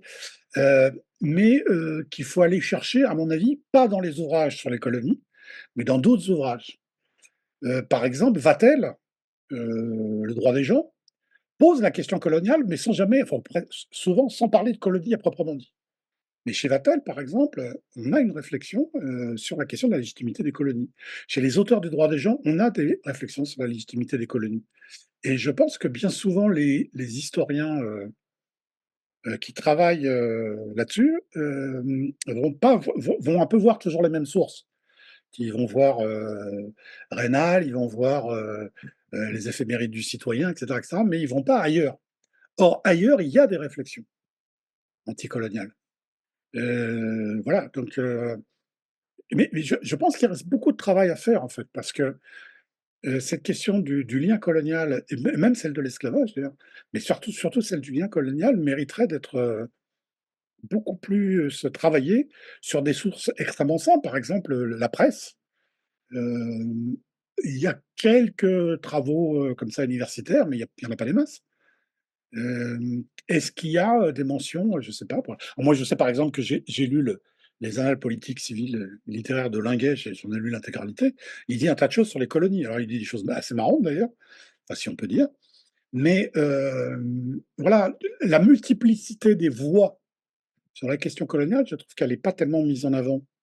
Alors, on verra, on en discutera avec Eric Bénard, mais je pense qu'il reste énormément à faire parce que finalement, à part Benoît qui avait commencé à le faire avant 89, à part Florence et à part quelques autres, le travail de Pernille Regueux sur les physiocrates est, je trouve intéressant, même si à mon avis, je suis assez en désaccord avec l'idée qu'elle se fait des physiocrates, enfin peu importe, mais en tout cas il est intéressant parce qu'elle donne des éléments sur la réflexion d'un certain nombre de physiocrates autour de la question coloniale, mais je pense qu'on manque de travaux encore là-dessus. Moi-même, je suis, je suis pas capable de faire l'éventail des positions avant 1789 sur la question du lien colonial. J'en repère certains, mais je suis pas capable de faire un éventail qui serait, sinon exhaustif, du moins qui apparaîtrait un peu complet. On trouve la même question avec la Révolution française, hein. Les Lumières, ça correspond en fait à la lumière, de même que les révolutionnaires, c'est une espèce de groupe homogène, et la révolution, c'est une pensée qui est assez statique et fixée, dans laquelle on se représente quand on n'est pas véritablement un spécialiste, on se représente le code civil, en fait, on présente l'héritage napoléonien, c'est la révolution bourgeoise, hein. On sait qu'on s'est largement battu tous dans ces séminaires contre ces clichés, ces simplifications, et c'est sûr qu'on gagne beaucoup à restituer une complexité qu'on a perdue, parce on peut pas, à force de chercher le même, en se projetant dans le XVIIIe siècle, à partir du XXIe siècle, et à essayer à toute force de retrouver les éléments qu'on cherche, on finit par appauvrir totalement l'objet et à le rendre finalement au bout du compte assez insignifiant. Donc c'est bien, Suzanne, que tu rappelles ça, et Marc, son travail là est tout à fait important, parce que justement il restitue là, tant bien que mal, hein, un éventail de possibles, des fois d'enchevêtrement, et également de déplacement. C'est-à-dire qu'il n'y a pas des positions aussi qui sont fixées. Enfin, ça bouge, hein. C'est pas seulement des individus, ce sont des moments qui, bien sûr, rajoutent des dimensions à cette complexité. Il y a une question d'Alcide, hein, dans le chat, hein, autour la question de l'Algérie. Euh, Tu peux poser ta question, ce sera mieux, Alcide. Non, mais je lui ai déjà donné la réponse. Tu as déjà donné la réponse. Ah oui, d'ailleurs, c'est pour ça que tu en as parlé tout à l'heure, par rapport à la question du chat. Moi, j'avais une autre question, Marc, mais s'il y a évidemment dans le séminaire d'autres demandes, ça m'évitera de monopoliser la parole. Non, c'était bon. T'as hésité à savoir quel chapitre tu allais présenter. On avait évoqué le vent commun. Oui.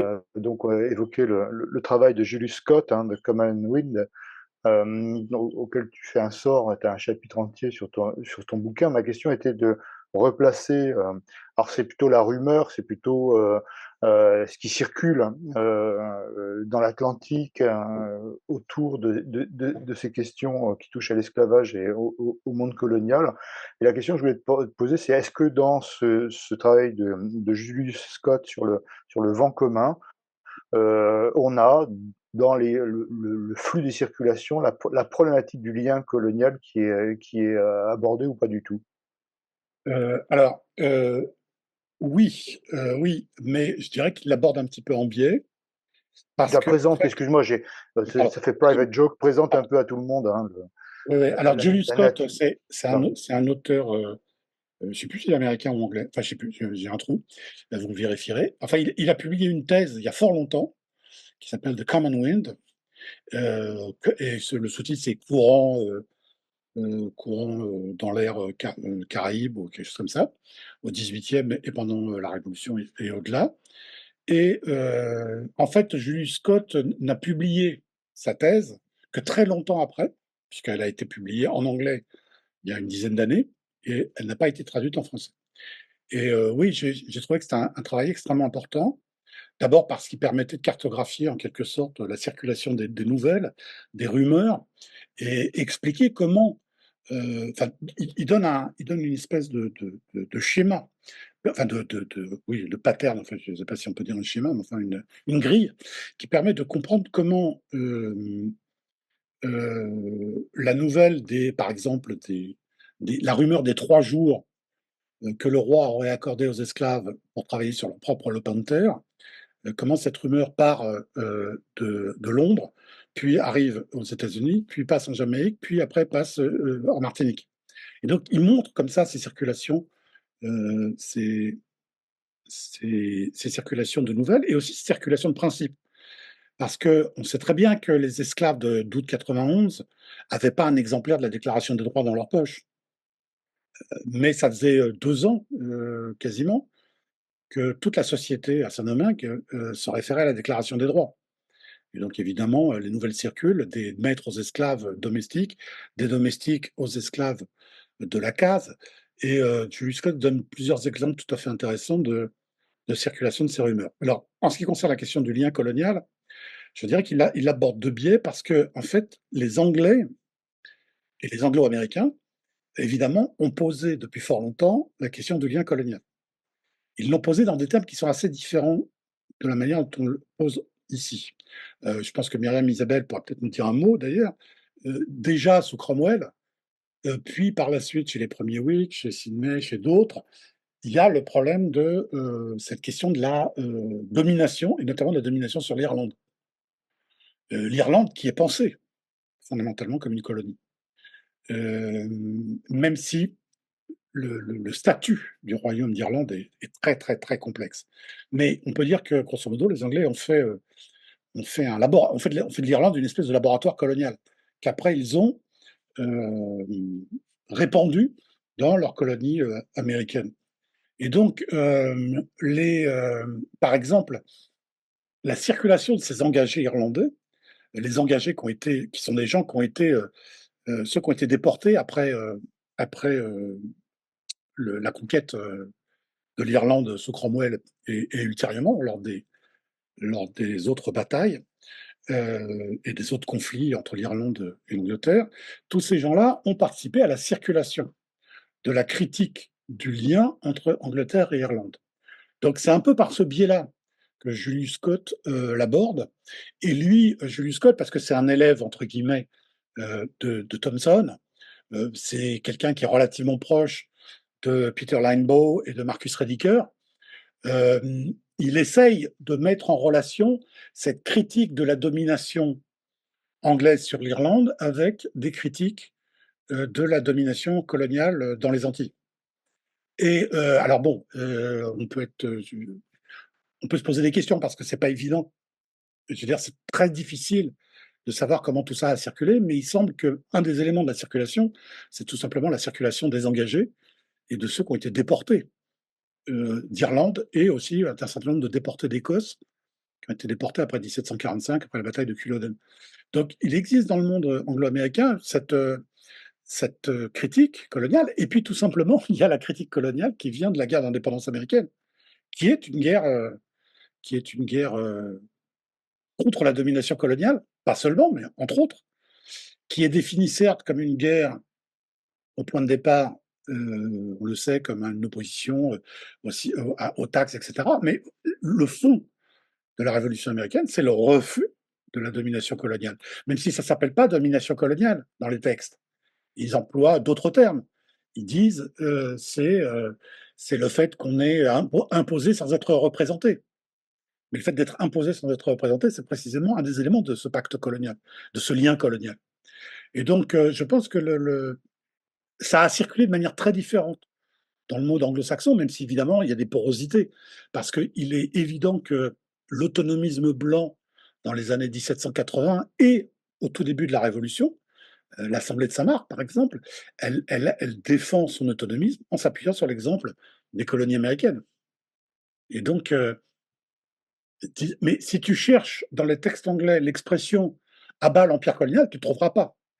En revanche, tu vas trouver des éléments qui s'attaquent au fondement de l'empire colonial, c'est précisément la domination économique, la domination commerciale, la domination institutionnelle, puisque parmi les revendications des insurgents, il y a le fait, par exemple, que la justice de Londres puisse se substituer dans certaines affaires aux justices locales, ce qui pour eux est un lien d'esclavage. L'esclavage au sens politique du terme, bien sûr, qui est celui du monde anglo-saxon, enfin de l'héritage Whig. Hein. Donc tu m'arrêtes si je dis une bêtise, Myriam Isabelle, mais ce que je veux dire, c'est que trop souvent, on cherche une critique du colonialisme dans les expressions de colonie. Je pense que la critique du colonialisme, elle a bien des formes au XVIIe et au XVIIIe siècle, et elle prend des formes encore plus variables dans le monde anglo-saxon. Et elle a encore aussi des formes encore plus variables dans le monde hispanique, où tu as d'autres formes de critiques très importantes. Mais évidemment, tout ça se combine dans le moment révolutionnaire, puisque comme le montre justement Julius Scott, ces trucs circulent de la Colombie actuelle au Venezuela actuel, des colonies hispaniques des Antilles, aux colonies anglaises, aux colonies françaises, et évidemment à l'Amérique du Nord. Donc la critique du lien colonial, c'est pas seulement dans le rapport entre la métropole et la colonie, c'est aussi dans les rapports entre les colonies et entre les espaces impériaux. Et ça, de ce point de vue-là, l'historiographie récente, elle est assez intéressante, je trouve. Parce que justement, elle a cette historiographie récente, on se fait référence aux travaux de Clément Thibault, par exemple, hein, sur l'Amérique latine, mais il y en a d'autres, Nathan Pearl Rosenthal aussi. C'est-à-dire, c'est des gens qui rejettent un petit peu le récit proto-nationaliste ou proto-État-nation. C'est-à-dire, grosso modo, la question qu'ils posent, c'est comment on est passé d'une situation de domination qu'on peut appeler coloniale à des situations républicaines ou pseudo-républicaines. Et donc, ça amène pas mal de points de comparaison avec la France. C'est intéressant. Bon, moi, j'ai pas pu trop le développer dans le bouquin, ça aurait été trop long. Mais je trouve qu'il y a certains travaux récents, notamment ceux que j'ai évoqués, qui remettent en cause ce récit proto-nationaliste et qui permettent justement de poser la question du lien colonial de manière beaucoup plus intéressante en relation avec notamment euh, l'idéologie des royaumes en Espagne ou des néo-royaumes, ce qu'on appelle le républicanisme des Indiens hein, en Amérique latine, etc., la République des Indiens, qui sont des formes entre guillemets d'autogouvernement indien. Enfin bon, je ne peux pas développer, c'est beaucoup trop long, mais disons qu'il y a tout un continent là entre à, à défricher et à travailler sur la question du lien colonial. Et le lien colonial aussi, il passe par toute la réflexion autour de la question du commerce, évidemment. La thèse de Manuel Covo sur le commerce, Saint-Domingue, le commerce et les États-Unis, je ne me souviens plus du titre exact, mais là aussi pose des questions très importantes, parce que le lien entre colonie et métropole est un lien fondamentalement qui a un rapport avec la réglementation commerciale. Myriam, si tu veux Oui, mais intervenir. enfin, j'ai pas grand-chose à ajouter parce que je suis absolument d'accord avec tout ce que vient de dire Marc. Je trouve ça effectivement extrêmement intéressant et en fait, ça m'a fait penser en fait à un projet actuel qu'on a pour lequel je t'avais sollicité, Marc, mais t'étais pas disponible. Et effectivement, on a eu Clément Thibault qui est venu. Donc l'idée, c'est un projet un peu ambitieux avec des collègues français et britanniques et enfin et une canadienne, d'examiner justement ces questions, ces discours évidemment, qui ne se disent pas du tout anticolonialistes, mais qui s'opposent effectivement dans la tradition, voilà, Whig, républicaine, etc., à des formes de domination au sein de l'Empire britannique. Donc on est parti il y a 3 volets, on est parti en fait, de 1763, évidemment, de façon assez classique, pour aller jusqu'à la période contemporaine, en fait, et voir ce qui se passe même, voilà, à la période, enfin, la décolonisation, en Inde, évidemment, enfin, et toutes ces questions de circulation, évidemment, qui sont extrêmement intéressantes. Et donc là, donc merci beaucoup. Et juste une note de bas de page, parce que j'ai vérifié, donc Julius Scott est américain et texan. Merci. Et j'ai lu sur Wikipédia, si on peut lui faire confiance, que c'est intéressant que sa thèse, enfin, Oxford avait accepté sa thèse moyennant Ouais, révision, qu'il n'a pas voulu faire, et donc ouais. c'est Verso, effectivement, qui l'a publié. Voilà, Tu as la date mais exacte, parce que je ne me souviens plus, mais enfin, c'est récent, la publication de cette et thèse. ben c'est très récent, oui, je crois que c'est 2018, hein. Voilà, c'est ça. 2000, Alors ouais. alors Donc, que sa thèse, elle a plus de 20 ans, quoi, ou 25 ans. ouais. Ouais, c'est fou, c'est fou, c'est fou. Mais en tout cas, merci infiniment pour ta présentation extrêmement riche, et ton ouvrage que je n'ai pas encore lu, mais sur Ah, c'est lequel je pas vais bien, ça. me précipiter. Voilà. C'est soit avant pour la préparation, si on est bien organisé, soit après. Non, non, c'était extrêmement intéressant. Merci beaucoup. Pour rebondir sur ce que tu disais, ce que disait Myriam Isabelle également, la catégorie d'esclaves dans la tradition républicaine, elle est totalement adaptée à la critique du lien colonial. C'est-à-dire que la catégorie d'esclaves contient en soi, c'est-à-dire le refus de la domination, contient en soi le refus de la domination qui peut passer par le lien colonial. Ouais. D'où, je pense, aussi la complexité, parce que on parlait d'enchevêtrement de différents discours hein, qui ne sont pas forcément fixés, qui sont toujours en tension les uns avec les autres et qui évoluent de manière singulière ou de manière collective. Mais on a une grosse difficulté, c'est que le concept même d'esclavage porte en lui-même quelque chose qu'on a peut-être du mal à détacher à partir de nos catégories du XXIe siècle pour mettre en avant en fait hein, cette question du lien colonial.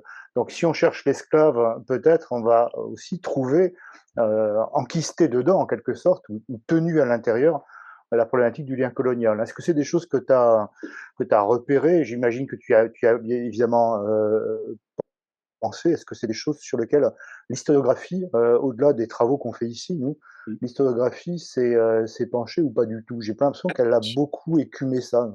Non, enfin, oui, on retrouve des trucs effectivement qui étaient. Toute la Révolution américaine, enfin dans la Révolution américaine, évidemment, ça n'a échappé à personne à l'époque que les principes évidents, la liberté, etc., et la recherche du bonheur, c'était limité aux blancs. Mais bien que le texte de la Déclaration d'indépendance, évidemment, ne soit pas limité aux blancs en théorie.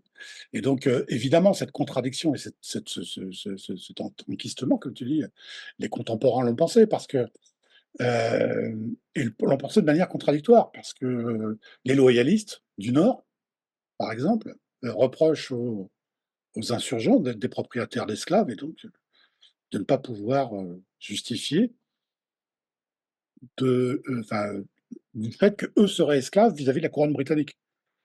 Puisque c'est ça le langage de la Révolution américaine. C'est-à-dire, on est esclave de la couronne britannique. Et évidemment, ça n'échappe à personne, non seulement pas aux loyalistes, mais ça n'échappe même pas aux révolutionnaires, qui évidemment, dont un certain nombre d'entre eux sont anti-esclavagistes. C'est le cas de Paine, par exemple. C'est pas le cas de tout le monde, mais c'est le cas de Paine. Ou sont opposés à l'esclavage du point de vue philosophique, comme c'est le cas de Jefferson, mais il fait rien pour. Il fait rien pour régler le problème. Et donc, évidemment, toute la pensée de la Révolution américaine est est taraudé par cette contradiction entre par ce problème du lien entre esclavage politique, donc du lien colonial, et esclavage des Noirs. Évidemment. Donc tout cela est absolument central. C'est encore une fois, si on cherche dans les textes américains des années 1776 une espèce de critique d'un modèle colonial global, on ne va pas le trouver. Il n'y a pas des textes anticoloniaux, puisque par définition, c'est eux les colons. Donc ils ne sont pas anticoloniaux, ils sont pour les colonies, puisque c'est les libertés des colonies qui défendent. Donc ils ne sont pas anticoloniaux, mais dans leur critique, et parfois leur critique radicale, hein, chez Samuel Adams, chez Paine ou chez d'autres, il y a cette idée du refus de l'esclavage politique et donc de la domination coloniale, et qui est absolument centrale. Je veux dire, quand Paine dit l'Amérique, c'est la cause de l'humanité, et qu'il en appelle à des révolutions, à une révolution universelle, il est évident qu'il y a là-dedans, en prémisse, autre chose que la seule indépendance blanche. Il y a, voilà, même s'il ne le dit pas, hein, bien sûr. Paine, dans Common Sense, ne fait pas, ne pose pas la question des indépendances noires, évidemment. D'ailleurs, tu le sais bien, Yannick, on travaille ensemble sur ces œuvres de Paine, et finalement, il fait peu d'allusions directes à la question de l'esclavage des Noirs. Il en fait quelques-unes dans sa correspondance, dans ses œuvres, mais il n'y en a pas tant que ça, quoi. Enfin, Ce sont ses ennemis là où il en fait le plus, qui le stigmatisent. Hein, oui, ses ennemis le stigmatisent, et on sait que les colons blancs le pendent en effigie à la Jamaïque, comme voulant libérer les nègres. Ce qui d'ailleurs ne manque pas de créer comment on appelle ça, des vocations, puisque justement dans le bouquin de Julius Scott, il parle d'un noir qui s'appelle Thomas Paine, qui est poursuivi. Alors on ne sait pas trop si le gars s'appelle Thomas Paine à cause de Thomas Paine, ou il s'appelait déjà Thomas Paine avant, mais en tout cas il est poursuivi en tant que Thomas Paine et en tant que quelqu'un qui a propagé les idées de Thomas Paine. Ce qui est tout à fait marrant. Enfin bon, c'est une coïncidence. Et le seul moment finalement où des gens comme Paine vont parler justement à la fois de l'esclavage et de la question du lien colonial, c'est au moment de l'achat de la Louisiane. Donc il y a toute une série de textes de Paine justement sur la question de l'intégration de la Louisiane et le fait que les colons blancs de la Louisiane, c'est des gens qui ne se sont pas libérés eux-mêmes, qui étaient donc des esclaves, entre guillemets, politiques des despotes. Et voilà que ces esclaves politiques des despotes veulent conserver leurs esclaves noirs dans le cadre de la République américaine. Évidemment, Paine leur dit il n'en est pas question. Il y a toute une série. Là, je vous renvoie au texte que j'avais fait sur révolutionfrançaise.net sur l'intégration de la Louisiane par Thomas Paine. Et évidemment, donc tout ça, ce sont des éléments qu'on va trouver, mais qu'on ne va pas forcément trouver si on cherche un bouquin qui s'appellera les colonies, quoi. On ne trouvera pas. Voilà, d'où la difficulté d'un certain nombre de productions historiographiques pour justement repérer cette question. Donc il y a l'histoire des notions, on voit au travail de Jacques, l'histoire des notions est tout à fait centrale en fait. Quelle catégorie mobilise, quelle catégorie mobilise les acteurs, ça reste totalement fondamental, en particulier dans ce cas-là, sur une question qui est fort débattue et fort polémique, au demeurant d'ailleurs. D'autres. Mais Yannick, oui, Jacques, je t'en prie, oui. Tu penses à quelle catégorie? À la catégorie d'esclaves. Oui, et tu en penses à d'autres aussi? Oui, il y a beaucoup de catégories dans ce champ historiographique débattues, mais là en l'occurrence, celle qui me paraît être une catégorie au front, en quelque sorte, c'est celle d'esclaves, parce que sur toute l'historiographie qui concerne la question de l'esclavage et des colonies, il y a eu des débats, on le sait. Florence Gauthier, avec d'autres historiens, ont été en débat assez tendu pour repérer justement la dimension critique du colonialisme qu'il y aurait eu au XVIIIe et pendant la Révolution française, que refuse ou que minore en fait d'autres traditions historiographiques. Et parce qu'ils n'ont pas, à mon avis, une lecture, hein, telle qu'on nous on a pu les développer ici dans le séminaire, hein, une lecture plus historicisée des catégories qui sont mobilisées. Mais on pourrait multiplier ça, dire la catégorie de propriété est évidemment aussi une catégorie qui mérite d'être historicisée. La Surtout, catégorie d'État qu'on évoquait tout à l'heure, que tu évoquais, bah oui, si on l'historicise pas, on comprend rien, quoi. En espèce de continuité de l'État, un peu comme on a les programmes du secondaire en France, hein. L'État, bah voilà, de Philippe Auguste à aujourd'hui, comme si c'était une espèce de continuum logique. Non, ça n'a pas de sens, hein. Marc, tu disais quelque oui, chose, oui, hein? là, je voulais juste faire une remarque sur le fait que les colons eux-mêmes, les colons blancs eux-mêmes, c'est-à-dire les colons esclavagistes eux-mêmes, se prétendent esclaves à travers le lien colonial. Bah oui, bien sûr. C'est-à-dire que quand ils disent nous sommes, j'ai cité tout à l'heure Dubuc, qui dit Saint-Domingue est une terre esclave car elle n'est pas une province. Et donc elle est une terre esclave, ce sont les esclaves qui produisent, et nous sommes esclaves de la métropole. Enfin, il ne dit pas nous sommes esclaves du droit de France, mais il dit nous sommes les esclaves du commerce français. Et donc le lien colonial est un lien qui est défini comme un lien d'esclavage, y compris chez les blancs esclavagistes. Donc c'est effectivement c'est complexe, tu vois. Et donc tu as raison, la question de la propriété. Justement, j'ai une question Oui, terminologique Myriam là-dessus, justement. Isabelle. Ah, pardon. Est-ce que justement, l'utilisation du terme esclave pour se référer à ce que nous appelons esclave, est-ce que c'est si fréquent que ça?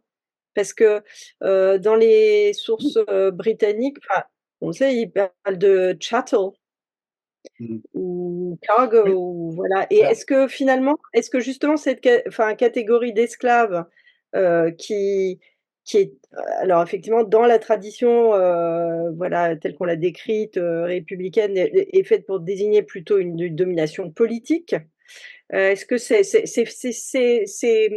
c'est dominant ou c'est enfin, ah, j'imagine que ça se trouve quand même, mais oui, est-ce bien que sûr. c'est la plus ouais. Non, mais je comprends très bien ce que tu veux dire. En fait, si tu veux, du point de vue juridique, ce qui existe, c'est les ingénus et les non libres. Que dans le code Mmh. noir, il n'y a pas tellement le mot esclave. Il y a le mot esclave, il y a effectivement la question du cheptel, il y a effectivement la définition de l'esclave comme un objet animé, ou etc. etc. Donc il y a ça c'est juridique. Après, il y a l'usage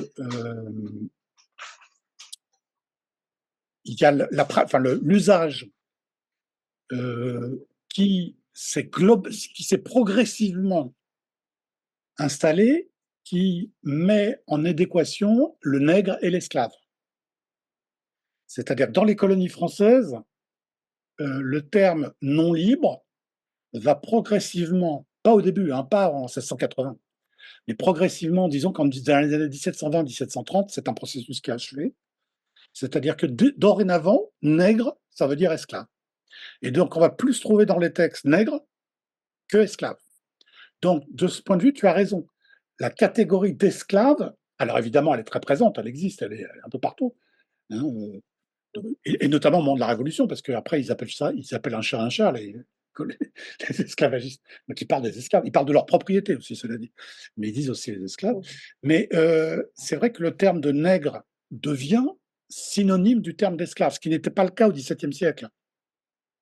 Et si ma mémoire est bonne, aux États-Unis, le terme de slave va être plus présent qu'en Angleterre, par exemple. Parce que moi, je ne vois pas, par exemple, dans les textes, dans les journaux, par exemple, américains, je vois quasiment jamais le terme niggers. C'est le terme slave qui est, ou c'est negro Oui, slave. negro. Oui, mais c'est plutôt negro slave, parce qu'il y a des Ouais, nègres libres. ouais. Donc, il n'y a pas enfin si, il y a l'équivalent en français, les noirs libres, mais nigger, il n'y a pas nigger, c'est negro. Non, Donc, un nigger, c'est vraiment l'insulte. Ouais, ouais. je pense. Non, nigger, c'est Ouais. vraiment, je dirais que c'est le 19e et le 20e plutôt, non? Ouais. Je crois. Mais en fait, le terme d'esclave et le terme de nègre, à partir des années 1720-1730, deviennent à peu près interchangeables, sauf dans les termes, dans les documents juridiques. où il y a toujours à la fois la mention de couleur et la mention d'ingénuité. Est-ce qu'on est ingénu, c'est-à-dire libre, ou est-ce qu'on est non libre? Mmh. Donc là aussi, c'est compliqué, hein. C'est la manière dont on désigne l'esclave, ou on le désigne pas d'ailleurs, parce que le plus souvent on le désigne pas. On parle des propriétés, on parle des têtes, on parle c'est bien Mmh. connu. Je vous conseille d'ailleurs, je fais une petite parenthèse, bon, il ne nous reste pas beaucoup de temps, mais je fais une micro-parenthèse, parce que j'ai lu récemment, en fait, un peu par hasard, les ouvrages de Paulin Ismar, qui est un historien de l'Antiquité, qui travaille sur la question de l'esclavage à Athènes. Et il a des réflexions extrêmement intéressantes, y compris pour nous modernistes, sur la façon de désigner ou de ne pas désigner l'esclave, et en quoi d'ailleurs le rapport entre esclavage et liberté est assez central. Bon, ça on le sait, hein, à Athènes, mais disons qu'il a des remarques tout à fait intéressantes dans ses ouvrages récents. Après, si je peux juste ajouter une chose que j'ai vu pas mal dans les textes anti-esclavagistes, on parle genre des infortunés africains pour vraiment souligner cet aspect de voilà, ce sont des gens qui ont été volés à leur pays d'origine. Oui, Euh, tandis que dans le discours des colons, africain, c'est jamais positif. Ça renvoie toujours à la barbarie et à la sauvagerie. Donc, en revanche, il y a les ethnothermes, les ethnotypes bossal, guinéens, etc., qui sont censés décrire les différents peuples dans lesquels on a puisé les esclaves. Mais effectivement, ouais, tu as raison. Alors, ça serait intéressant justement de savoir quand est-ce qu'on utilise le terme d'Africain ou pas. Mais bon, là, ça renvoie après vraiment à la question de l'esclavage, qui n'était pas la question que je posais au point de départ aujourd'hui, mais qui est évidemment présente dans le bouquin. Mais ils ont tendance, les, les, les, les habitants de couleur des colonies ont tendance à s'appeler eux-mêmes créoles. Ils ne s'appellent pas africains. Et quand Serre, le député de l'île de France, je crois, de l'île Bourbon, je ne sais plus, à la Convention s'attaque à Belay, il lui dit: tu es un Africain. C'est-à-dire, tu n'es pas français, tu es un Africain. Donc c'est clairement dévalorisant en 1794-1795, d'appeler quelqu'un africain. Et alors c'est compliqué parce que dans la colonie, notamment à Saint-Domingue, les recensements d'état civil ont du mal à appeler les anciens esclaves. Alors ils leur donnent des noms, parfois ils les appellent nouveaux citoyens, parfois ils les appellent citoyens de la côte d'Afrique, etc., etc., ou citoyens ci-devant africains. Donc là aussi, c'est un enjeu vachement important. Bon, enfin bref, tout ça est ça nous emmène trop loin et puis il est un peu tard, donc j'arrête. On va, on va peut-être conclure. Je conclurai sur une remarque. Je vois que tu as mis, comme tu le disais, une représentation du 16 pluviose Ouais. derrière toi. Je m'étonne, parce que d'habitude, tu as le bonnet Oui, de la liberté qui pourtant a été oui, particulièrement adapté à ton propos oui. et qui est J'ai voulu aussi changer. la représentation de notre séminaire. Pour vous rappeler ce que ça signifie, vous cliquez dessus sur Bien sûr. révolutionfrançaise.net et il y a l'explication à côté. Tu la rappelles rapidement, la Ben voilà. signification de ce bonnet? Oui, oui, alors attends, voilà, j'ai remis le bonnet. Donc c'est un vrai bonnet en feutre qui est collé sur une gravure. On a à gauche, enfin à ma gauche, l'Europe, dans laquelle il y a la guerre, avec une cité ici qui est bombardée. On ne sait pas trop si c'est une cité, si les Français sont dans la. Je pense qu'ils sont plutôt dans la montgolfière. Et ils sont en train de bombarder les puissances européennes. Et puis de l'autre côté, on a une espèce d'aérostat assez bizarre, ou en tout cas un projet d'aérostat. Et on a ici l'Amérique, qui est symbolisée avec les palmiers. Et visiblement ici, cet ancien esclave qui a brisé ses chaînes. Hein. Et donc, on a ici précisément le symbole du lien entre le combat des Français contre la tyrannie, la science et l'ancien esclave qui a brisé ses chaînes. Donc, c'est effectivement une très belle allégorie. Je ne sais plus s'il est à Visy ou à Carnavalet, ce bonnet. Je crois que c'est à Vizille. Oui, il me semble que c'est visible. C'est une très belle allégorie. Voilà, et c'est une belle représentation quasi performative, hein, pour l'époque, de ce qu'on pense être justement le lien autour de la non-domination entre des peuples, hein, qui s'exprime là.